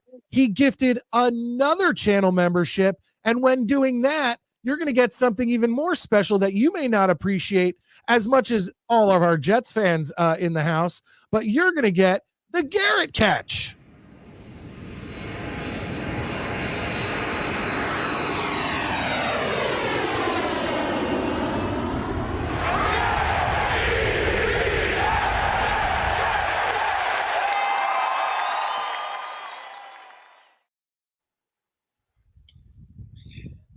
Well, in any case, I might as well get going. Okay, in any case, I guess I'll just pop you off the stream, Mets. Later. Love you, Mets. There's somebody tied up in that basement. He's like, sounds like she's getting loose. Yeah, thank you. Yeah, absolutely, Clancy. And if you did receive a channel membership from I'm sorry, it's DB94, your name will appear on the bottom of the screen next week. And make sure if you received it to give him a thanks, because that is awesome. And I really appreciate the support for the show. All right, let's bring back in our boy Murdog and talk to him a little bit more, and maybe talk to him about his top 5 Thanksgiving foods. Murdog, how you doing? What's up? I was just looking at DB94's avatar. Can you pull that up big or no? I can't. I don't know how big I can pull it up. I can put it up on the screen. Okay. Do it again so I get closer. All right. Matt said it was a gopher. What it looks like just outside the picture frame, a male horse putting his dick to another horse's mouth. And he's about to get a BJ and surprise the other horse. It's like, whoa. Oh, I see what you're saying. So there's a horse off to the right of the D. Yeah. The if D. If you ever saw a horse gag AVI like 25 years ago when the internet first really started, where that girl blew the horse, that's what a horse's dick looks like. So there's definitely a horse right outside the avatar. It's probably a black horse. And there's the white horse is sitting there getting ready to take it. And just I love it. We were talking about top 5. Somebody suggested top 5 Pornhub searches, and I think we know what Murdog's top Pornhub search was, but he can't get it anymore because it's only in the dark web. Horse gag AVI was a classic. Horse gag AVI was a classic. We all love that one. It's like 2 girls, 1 cup. Yeah. When I heard it, I was like, get it. That didn't happen. Click. I was like, she did it. High Dollar Alibi says Wilson, after his catch, will want an Odell Beck's contract. Hey, look, after those catches, if he continues to put up 100-yard games and whatnot, he's going to get a big contract. And Sauce better start performing soon, too, because otherwise that's not going to happen. Because we're only going to be able to pay like 1 or 2 of the 3 or 4 that are the contracts are coming up. I mean, who do we got? We got Sauce, Garrett, Brees, and JJ. Yeah. We're not going to be able to pay them all. And to be honest, we've said this before on the show, I'd rather sign DJ Reed than Sauce at this point. But I mean, I just don't think that's a reality, but it's from what I've seen this year, that's what I'd rather have. Well, Brees is a free agent after next year because he was a 2nd-round pick. The others will have their 1st-round options available to be picked up next year. Well, we'll see what happens with that. They can't extend them right now. Mets had to. Scott, you're coming in and talking shit about Mets. He can't defend himself. Mets had to get a gopher pulled out of his ass at the emergency room. And we do remember Clerks too, by the way, Clancy. It's interspecies erotica. So, is what it is. Yeah, a lot of people. Why do you guys like this porn talk so much? This dirty, dirty porn talk so much? I don't get it. You guys are sick. We are Jet fans. That's true. Would you take Wilson over Adams? Yes. I'd say yes, only because he's going to be around a lot longer. Devontae's on his lower. His trajectory is only going to go down, and I don't picture Devontae or I don't think they're going to be here next year. Now, earlier in the season, I thought it was 100%. I thought Rodgers is coming back next year, but the way they're playing and the way that they're not making the playoffs. I mean, if we're going to be honest, and we're not going to just sit here and bullshit and put our green Jets goggles on and just to pretend like, oh yeah, they're going to run the table and make the playoffs. It's not going to happen, folks. He's coming back, guaranteed. I don't know about one more year. Because he's the type of guy that wants to make sure he keeps his word. He said he gave his word. I want to play 2 full seasons of playing for the Jets. He doesn't count the injury season. Neek, where have you been? I don't feel like I've seen you in the comments section.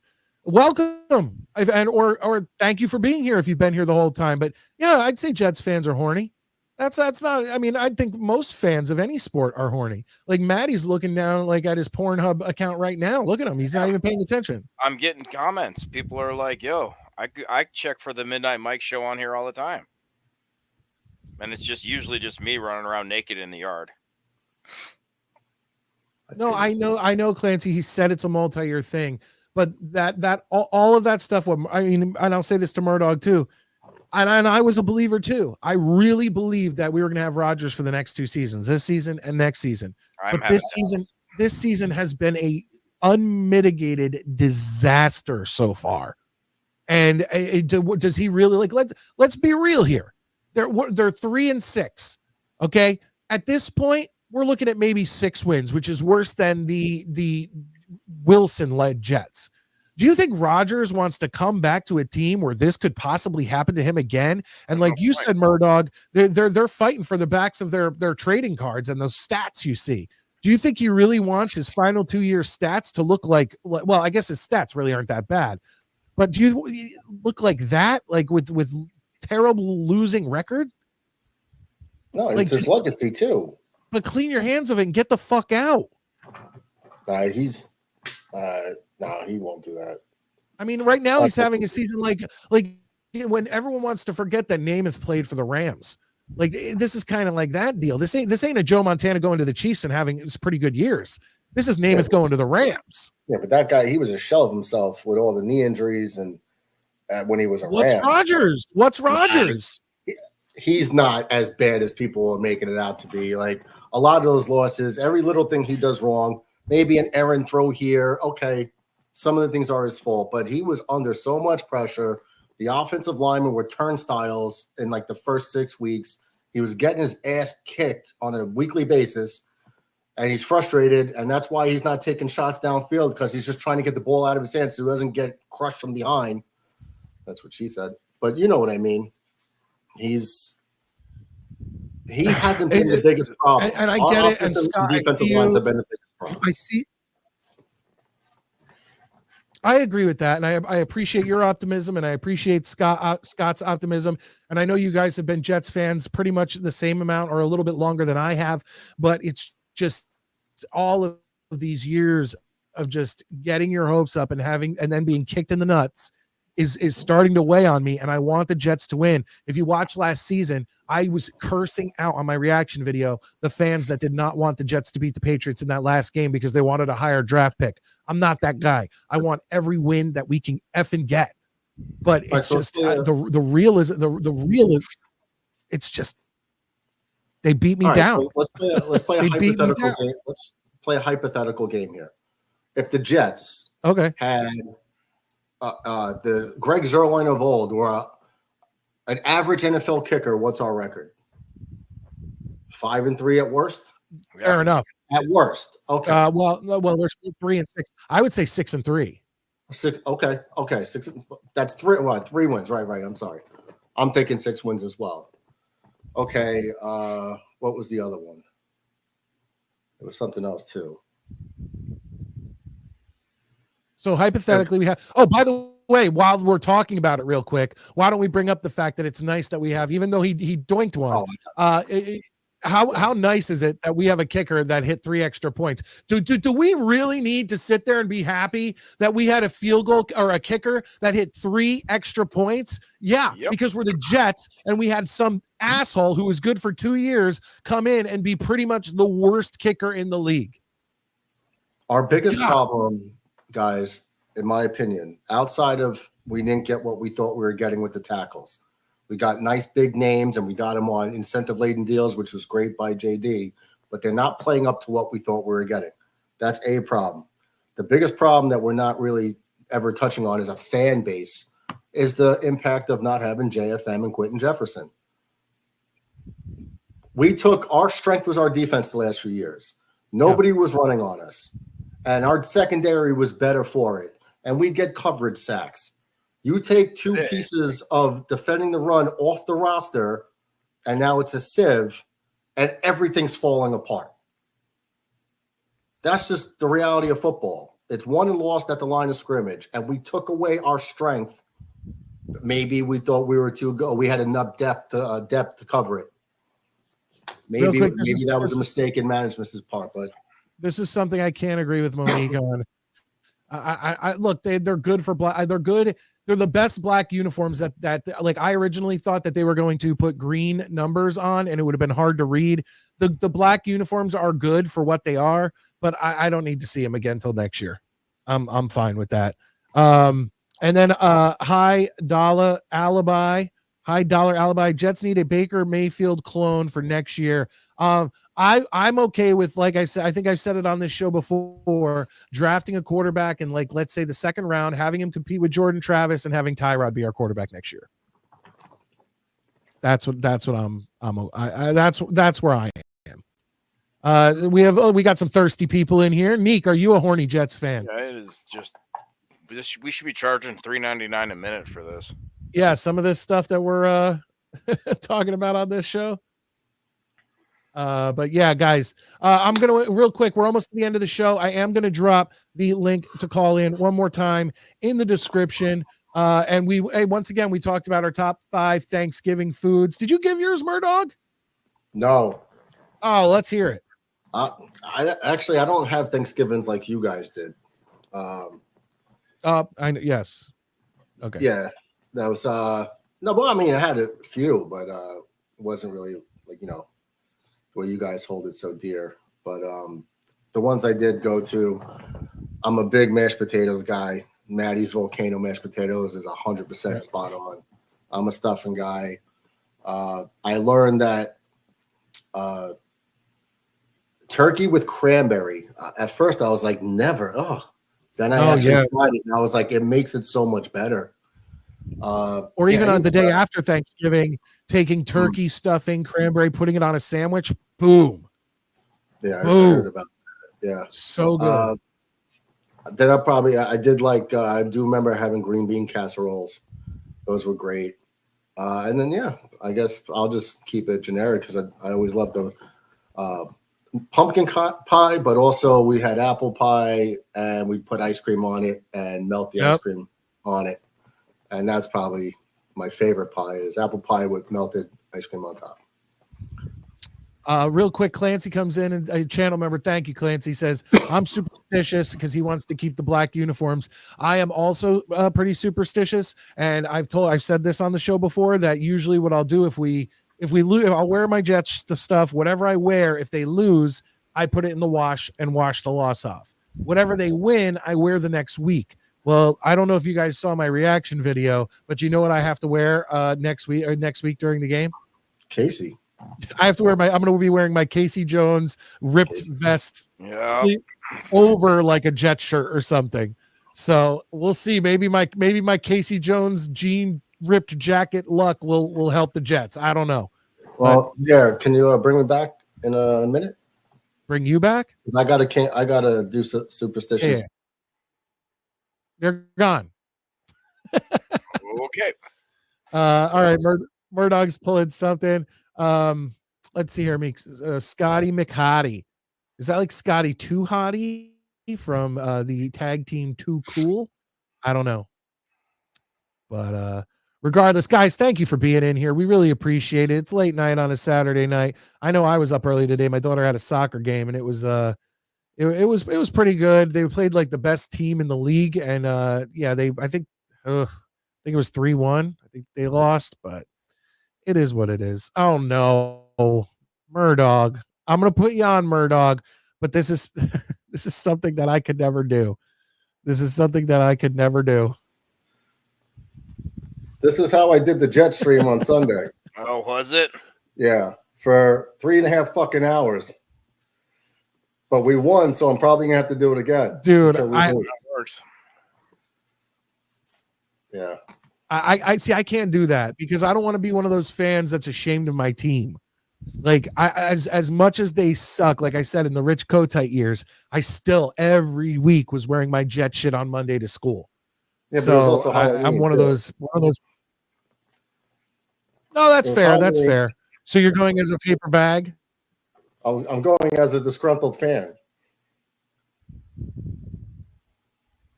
Okay, I'll give you that. Although I don't know if I want you wearing that next week because like we won.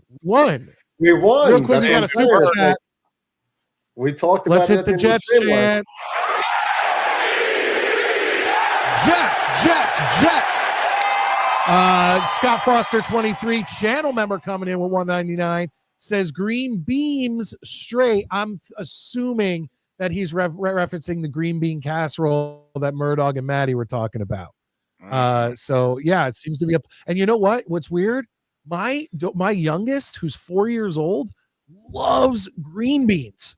Like loves them, loves green beans, loves broccoli. She was talking to we send her to school with like a container of peas, and she loves them. I've never met a kid in my life who eats and loves vegetables as much as my 4-year-old, but I can't complain, right? Yeah, that's awesome. Yeah, you can't complain about that. Yeah, And then of course, hold on, we're not done. We still got people. We got another Jets chant. Jets. Adirondack Fly Guy, a channel member, doing his job for the channel and helping out. And he gifts a Midnight Mike Show membership. So if you got that membership and you are watching, make sure to thank Adirondack Fly Guy. And, you know, that's all I ask. Sometimes, you know, it's great to pay things forward, but the best thing you could do is at least thank the person who gave it to you on this stream, maybe next stream if you're not in here. But thank you, Adirondack. I appreciate that. It's you guys who make this show, I'm telling you. And anybody new in here, we got like 15-20 minutes left in the show. Anybody new who has not hit that thumbs up is to do in the chat. Just go down, hit the thumbs up button, and show your support for the show, because more people will see that we are live. And even once the show is not live on the replay, the more thumbs up we get, the more people see it. And I appreciate that. And you guys have been blowing this channel up over the past couple months in both live shows, reaction videos, all that stuff. It's much appreciated. The DB94 with his D Gopher coming in saying, so funny that the crowd was chanting sell the team and then they end up winning. Yeah. I mean, let's be real here. The whole first half, all I heard was sell the team. And then those chants just went away in the second half. They'll be back. Oh yeah. Absolutely. Hey, well, you know what? No, that's not a bad thing, Adirondack, because look at this. We want any fans to come and join the show. We want people who like other teams. We want Jets fans. But let me tell you this guy right here, our Gopher fan, is a Broncos fan, clearly, and he's a channel member because he was lucky enough to be gifted a channel membership, and he's here almost every week now. And I appreciate that. The irony is killing me. But hey, it's a good thing though, right, Matt? We've been talking about that for months. It's hilarious though. It's just funny. But yeah, I'm very happy about it. And Scott Foster, who is a member for 4 months. Jets. And that's another thing. When you're a channel member, not only do you get the member content, but also at the end of each month, you get a free super chat, which Scott used here to tell us, yes, beans, the beans. Oh, no, but not the casserole, just green beans. Hey, you and my daughter could sit there and eat the green beans all day long. All day long. I seriously want green beans now. I'm like, well, tomorrow, that's like, the thing. Grocery shopping, I might go buy like some fresh green beans and just like make them for breakfast. The funny thing is, Maddie, when we did our intermission report and we were talking about all the Thanksgiving food, did you see in the chat how many people were like getting so hungry? Yeah, like now I'm hungry again. Yeah. Yeah. All we're doing is talking. Thanksgiving. I'm actually off that whole week too. So. Are you ready to get beaten fantasy football this week, Murdog? Yes. What league are you guys in? I have a league. Oh, you have a league you're running? Yeah. Oh, okay. I wasn't invited. It was a last minute thing. Okay. I'm just saying I wasn't invited. Yeah, but I don't think we even knew each other then. Maybe not. He's just saying fuck you. Yeah, I'm just saying fuck you, buddy. Yeah, I mean, like, I'll be the English to English translator guy. Is that Terrence and Phillip? Because that was pretty good. Absolutely, buddy. Thanks for having me. Yeah. Can you jump up and fart in the air? Oddly enough, I probably could right now, but I have to pee really bad, so I'm gonna like not try to disturb that. That's pretty funny. That was a good one too. Both of you did it good. We wanted haven't. to do a fantasy team at the beginning, or a fantasy league at the beginning of this year, but so many people were doing them. But next year, I feel like we'll have enough of a following where we could pull off some sort of fantasy league. But Clancy says it's only 8 teams. We just did it the day before the season started. Hey man, it doesn't matter how many teams there are. I mean, like, I think the one I'm in with Connor has 10. I think I prefer the smaller ones because no matter where you draft, everybody should have a good team. And then it's really about waiver wire management, the free agents, trades, who you start, who you don't. I've done like a 16-team league and I hated it. So and then you get, like, in a 16-team league or a league with a bunch of guys, you only play each team maybe once, maybe twice. But in a smaller league, you get more redemption on teams that you could come back and then beat them, hopefully. But okay, we're heading towards the end of the show. We got to bring in our one of our resident regulars at this point, and I know you all love him. It's the Lane Train. How you doing, Lane? Oh, hello, Hey, Lane. Midnight Mike, Midnight Jets, Hi, Lane. and Murdog. The Jets won. How do you feel about the Jets that they won? That was some thrilled great as always. Game. Yeah, I know. And how did you feel about the black uniforms? I have to say, the one-hand catch in the end zone really blew my mind. Lane, I'm not a fan of the uniforms. I'd rather just be. I'm a simple guy. I want the green uniforms with the white pants, and then the white tops with the green pants. But look, for the black uniforms, they're okay. Look, they're better than our previous black uniforms from the last couple seasons. Yeah, I know. Yeah.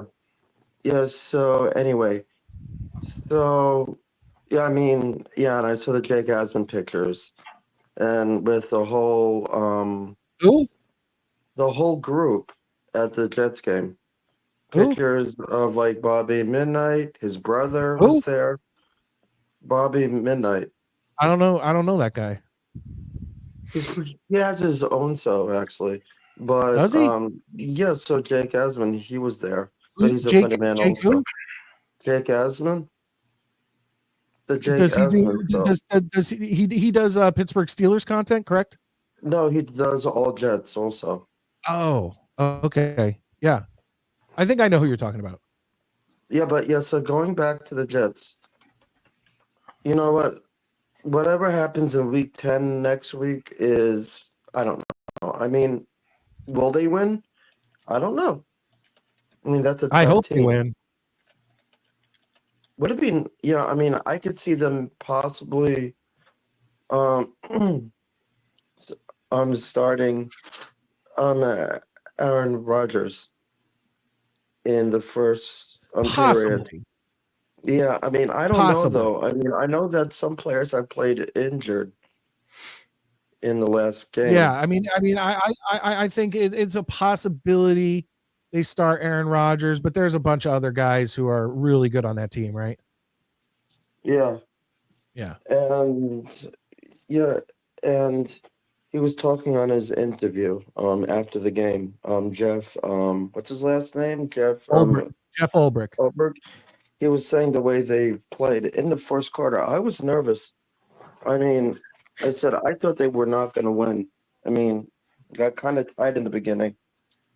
The first half of that game, Lane, it was bad. It was bad. They ended up pulling it out after halftime, so that's the good thing, and they got that win, and it all ended up good in the end, right?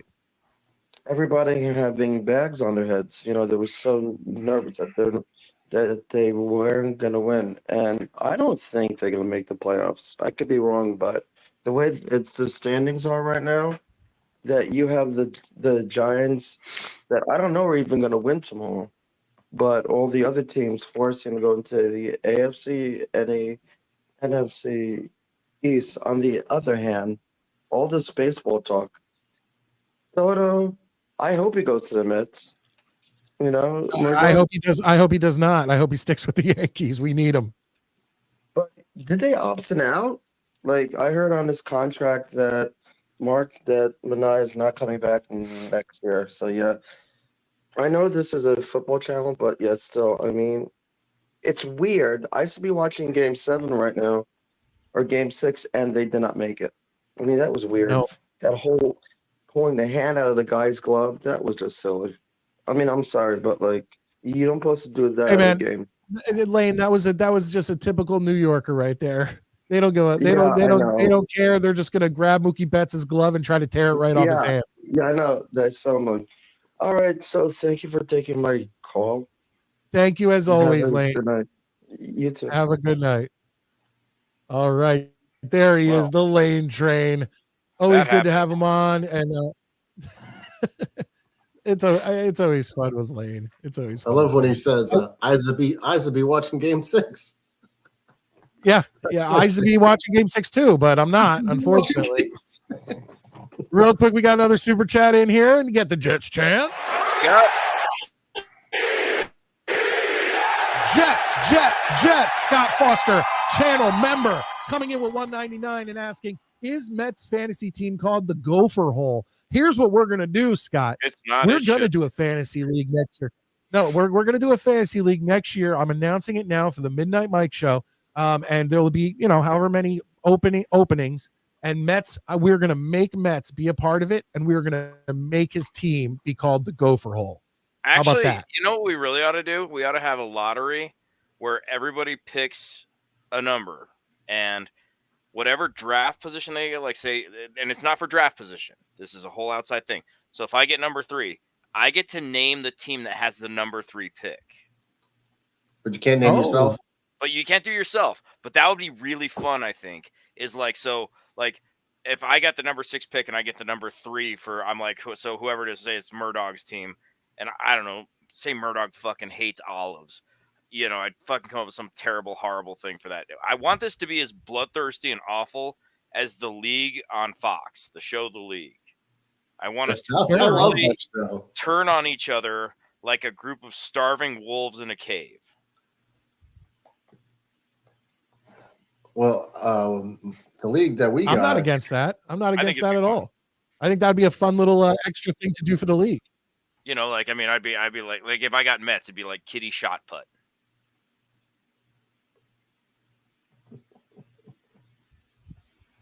Depressed Jets fan comes in. Yeah, Mets would be an easy one to pick something funny that's for. The guy. You could go with the Gopher Hole. You could go. Yeah, he would be. You could make fun of the Gopher thing. Make fun of the kids throwing. So like you have to have your icon so we know what your team is, but like you can change it every week. Like I don't know, like if you decide to be fucking dumb and start like I don't know the wrong guy and it's like butt fucked by the Strouds or whatever, like whatever. This has endless possibilities for awful, awful behavior, and I am here for it. So depressed Jets fan comes in and says, are you collaborating with Tom Grossi? Why don't you guys, if you want me to collaborate with Tom Grossi, why don't you guys start heading over to his channels and making him aware of me, because he's like the biggest NFL team fan show that there is. He has no idea who Midnight Mike is. I'm telling you that right now. I can be humble enough. Yeah, I can be humble enough to know that. So get over there. Start spreading the word about Midnight Mike, and maybe we can make something happen. Let's see here. Clancy definitely need Mets in that league. Mets isn't even here, and he's just. What'd be funny is Mets would probably like not even play, but we just give him a team, and we'd all just have access to it and go in there and fucking like sabotage it every week. Now, Lane, are you playing into this at this point? That's not even how you spell Knoble, is it? Knoble. But we all know your boy Knoble. We all know him. We got one more. We got Stack getting the Jets chant. Jets. Stack became a YouTube channel member. He has been a channel member before, but he has re-upped his membership, and I really do appreciate that. And I'm kind of interested to see what jersey you're up to, Stack, because as you go up and the longer you're a channel member, you get a different Jets quarterback up to Namath. And I don't think anybody's gotten to Namath yet. And people are right on the cusp of Vinny, and that's like the second highest one for because I made the list. So eventually people will start getting that Vinny jersey, and then I'll really know who the people are in here who've been here a long time. Lane, the Giants are going to lose. I look, a realist, Connor Long, just coming in, just stating facts. But I don't root against the Giants. I want to point that out. I do not root against the Giants, folks. All right. We have reached the 2-hour mark officially in this show. I appreciate everybody being here. Murdog, first and foremost, let everybody know where they can find you. We know on game days we can find you on the Jet Stream, but give everybody that full information, please. It's youtube.com/@the_Jetstream. Yeah, I did the Yankee games to the World Series and the Jet games. Yeah, I mean, in the thing there I said dick pics for subs. Is that legal? Everyone loves Richard Nixon. Oh, fair enough. All right, Murdog, I appreciate it. Thank you for being here. Gentlemen, have a good one. Later, buddy. You too. And Maddie, what do you got? You still doing anything on Twitch or anything? Nah, man, nobody watches my shit. So I mean, like if I just happened to throw it up, but it was my failed attempt at fame. So, but if you happen to have subscribed and you see it, feel free to jump on. Every once in a while, I'll just fire it up. But I've been so busy lately, Maddie, man. I I think barely have any game time. Maddie, you're on a pretty decently watched and subscribed and whatever YouTube channel. I think the best thing if you wanted to try to take your shot is to have a YouTube channel, right? Yeah, I'm working on some ideas, but like I'm so handcuffed right now because of my new schedule that's coming up. I just don't know what I could like if I were gonna do something, what could I do consistently? And I don't want to start making promises and then realize, holy shit, man, I can't stay awake that time or this or that. You know what I mean? So it's one of those where I'm doing a lot of the Maddie Midnite show. I can't steal his copyright. Well, the funny thing is that you could even use like I have the Garrett Wilson up there right now, but you can even use the MMS one, Maddie Midnight Show. You could just well, Midnight is your deal. I'd have to come up with something different. I'd be Maddie Morningstar or something. But I don't know. It's something I'm thinking about. I've been writing down a lot of stuff. I've been brainstorming, but I'm just it sucks because I've got about 3 weeks before I'll even have any idea what that looks like for, home, kids, all that stuff. So I'm thinking about it. I'm working on it. No, I understand. It's one of those. You want to know you'll be consistent. Yeah, I don't want to have everybody from this channel come over, watch and be like, yeah, we really enjoyed it, or God, you suck. Get take acting classes or whatever, and then be like, okay, no new show for like 4 weeks, and then here's a sporadic one at a different time. It's how Firefly got canceled. So I'm not trying to be that guy, but I assure you, I'm thinking of things. Nate, again, one of my biggest supporters. I love you, buddy. Real quick, Clancy comes in, channel member says, mine just reviews every month, so soon I'll be a Vinny T level. Hey, there you go. We look forward to that. And yeah, of course, Nate is the man coming in. The Maddie Midnight Show would bang. Hell yeah, it would. We just like you said, but that's the thing. He's right.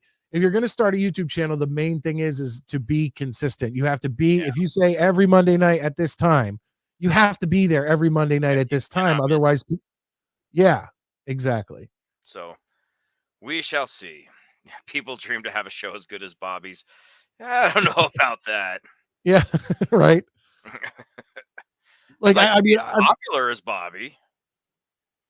Popular, very. He has people calling him. He has that chick chained up in. Very niche audience there. It is, but Maddie, the Horny Jets fan show. Ooh, how about that? I'm trying to stay married, so she does not need to know what we do in the shadows. Scott, you kind of hit the nail on the head there. Yeah.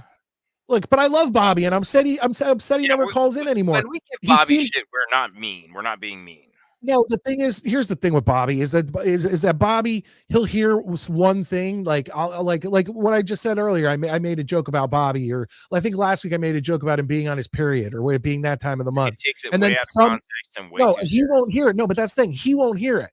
What'll happen is one of the if you want to call him like I won't even say it. But one of these guys who hangs in that crew like right under Asman. It's not Asman. I love Asman. Me and him have never had a problem. But they'll go and get in the ear and be like, Bobby, did you hear what they said about you? And then Bobby will flip out. Just like what happened that night. We streamed his stream behind me. And he got all mad at us. Yeah, he got all butthurt. Yeah, and that's the thing. And then if you talk to him in person and you go, Bobby, we're messing with you or whatever, all of a sudden he's your friend again. So cool. You got to calm him down real quick and let him know there's no ill will. Yeah, if you ain't got haters, you ain't popping. That's right, Nate.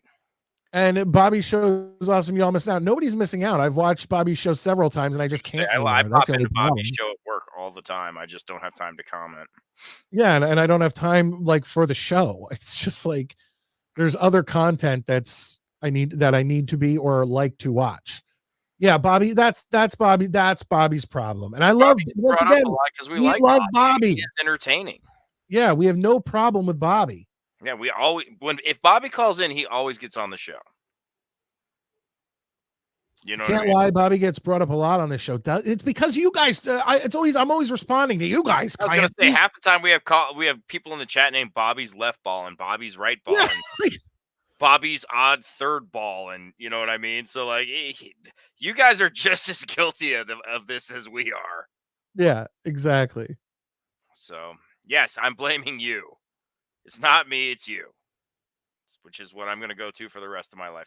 By the way, a couple quick things before I sign off. Allegedly, we're going to have very soon one of the highest watched shows among parolees because all the offenders at my work want to come and watch this show now when they get out. So I've been networking there. We haven't hit enough of the former inmate parolee market. Yes. I really like to reach out to the smoking meth on parole crowd. And real quick, also, I've shouted these guys out before, but if you're not checking out the New York Jokes channel on YouTube, you are really missing out. Neek and I, as far as I know, are the only people who really love these guys that I talk to. They are hilarious. It's a father-son duo, and they just sit there, and it's literally like just watching the Jets game with your uncle and your dad when you're a kid. It's a lot of fun. Check them out. I'm telling you, it is worth your time. You will laugh. You will identify. You'll be like, oh man, I feel like it's when I was just a kid, my parents were watching the Jets. So check out the New York Jokes. Well, they've got to be better. Have you ever heard that? Have you ever heard those insipid fathers? They're so cringe. That father-son duo, the Costco guys who always do the boom thing. I've heard of that. I've never watched it, but these two, I mean, they're just chilling on their couch watching the game. You get great highlights too. Which save your intelligence from watching those fucking. I won't. I've heard of the Costco guys, and I'm like, they're fucking terrible. They're so cringe. Yeah. Somehow they have all these millions of views. I don't get it. It's like I watched them once and was like, what? I see the shit that people watch on YouTube, and I'm just like, God damn! I thought reality TV sucked, but that's what it is. So that said, kiddos. I've been watching a lot of Tales from the Crypt lately, so I will see you boils and ghouls on Tuesday night. But enjoy your football tomorrow. You got like headache-free Sunday. Yep. I'm really excited. I'm going to literally put whatever game is on network TV in Colorado and watch that. I'm going to get shit done, get shit accomplished. I might even go to the gym tomorrow, depending on how my leg's feeling. So, but enjoy it.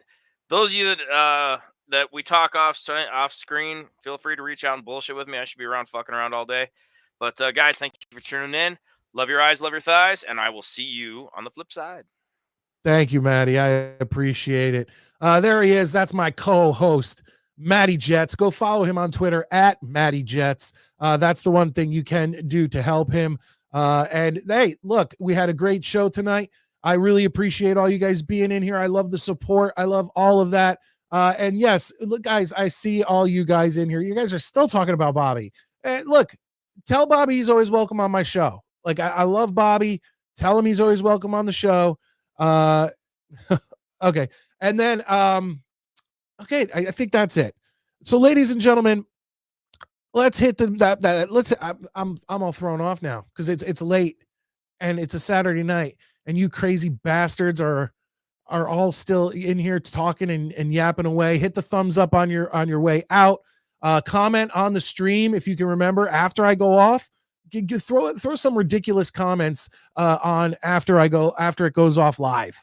I would appreciate that too, because those are also things like once again, it's bullshit because it doesn't, yeah, look, I'm all flustered now because I'm trying to figure out what I'm trying to say here. Because you guys are just yapping about Bobby and the fucking thing. And I have no problem saying that. But listen, when this show goes off, go into the comments section and write something. Even if you see it pop up on your stream tomorrow. Oh, Mike did that show last night. Put in a stupid comment about me or Maddie or making fun of us, some bullshit like that. Because it's the likes and it's the comments that really do get this show seen by more people. And it really does help out the show. So anyway, ladies and gentlemen, another Saturday night is in the books here from the Long Island Sound. I am your late night New York Jets host, Midnight Mike. And of course, I don't have a reaction video tomorrow because like Maddie said, we all just get to enjoy a nice Sunday of football. And we talked about it earlier. I suggest the Green Bay Detroit Lions game. It's going to be a fucking blast. And then, of course, we will come back to you Tuesday night at 10 p.m. for our next live show where we will start getting into our next game against those Arizona Cardinals.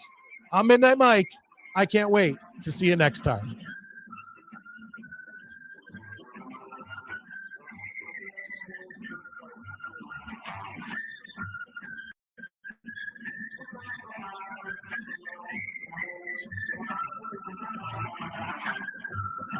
What happened? What happened, Nate?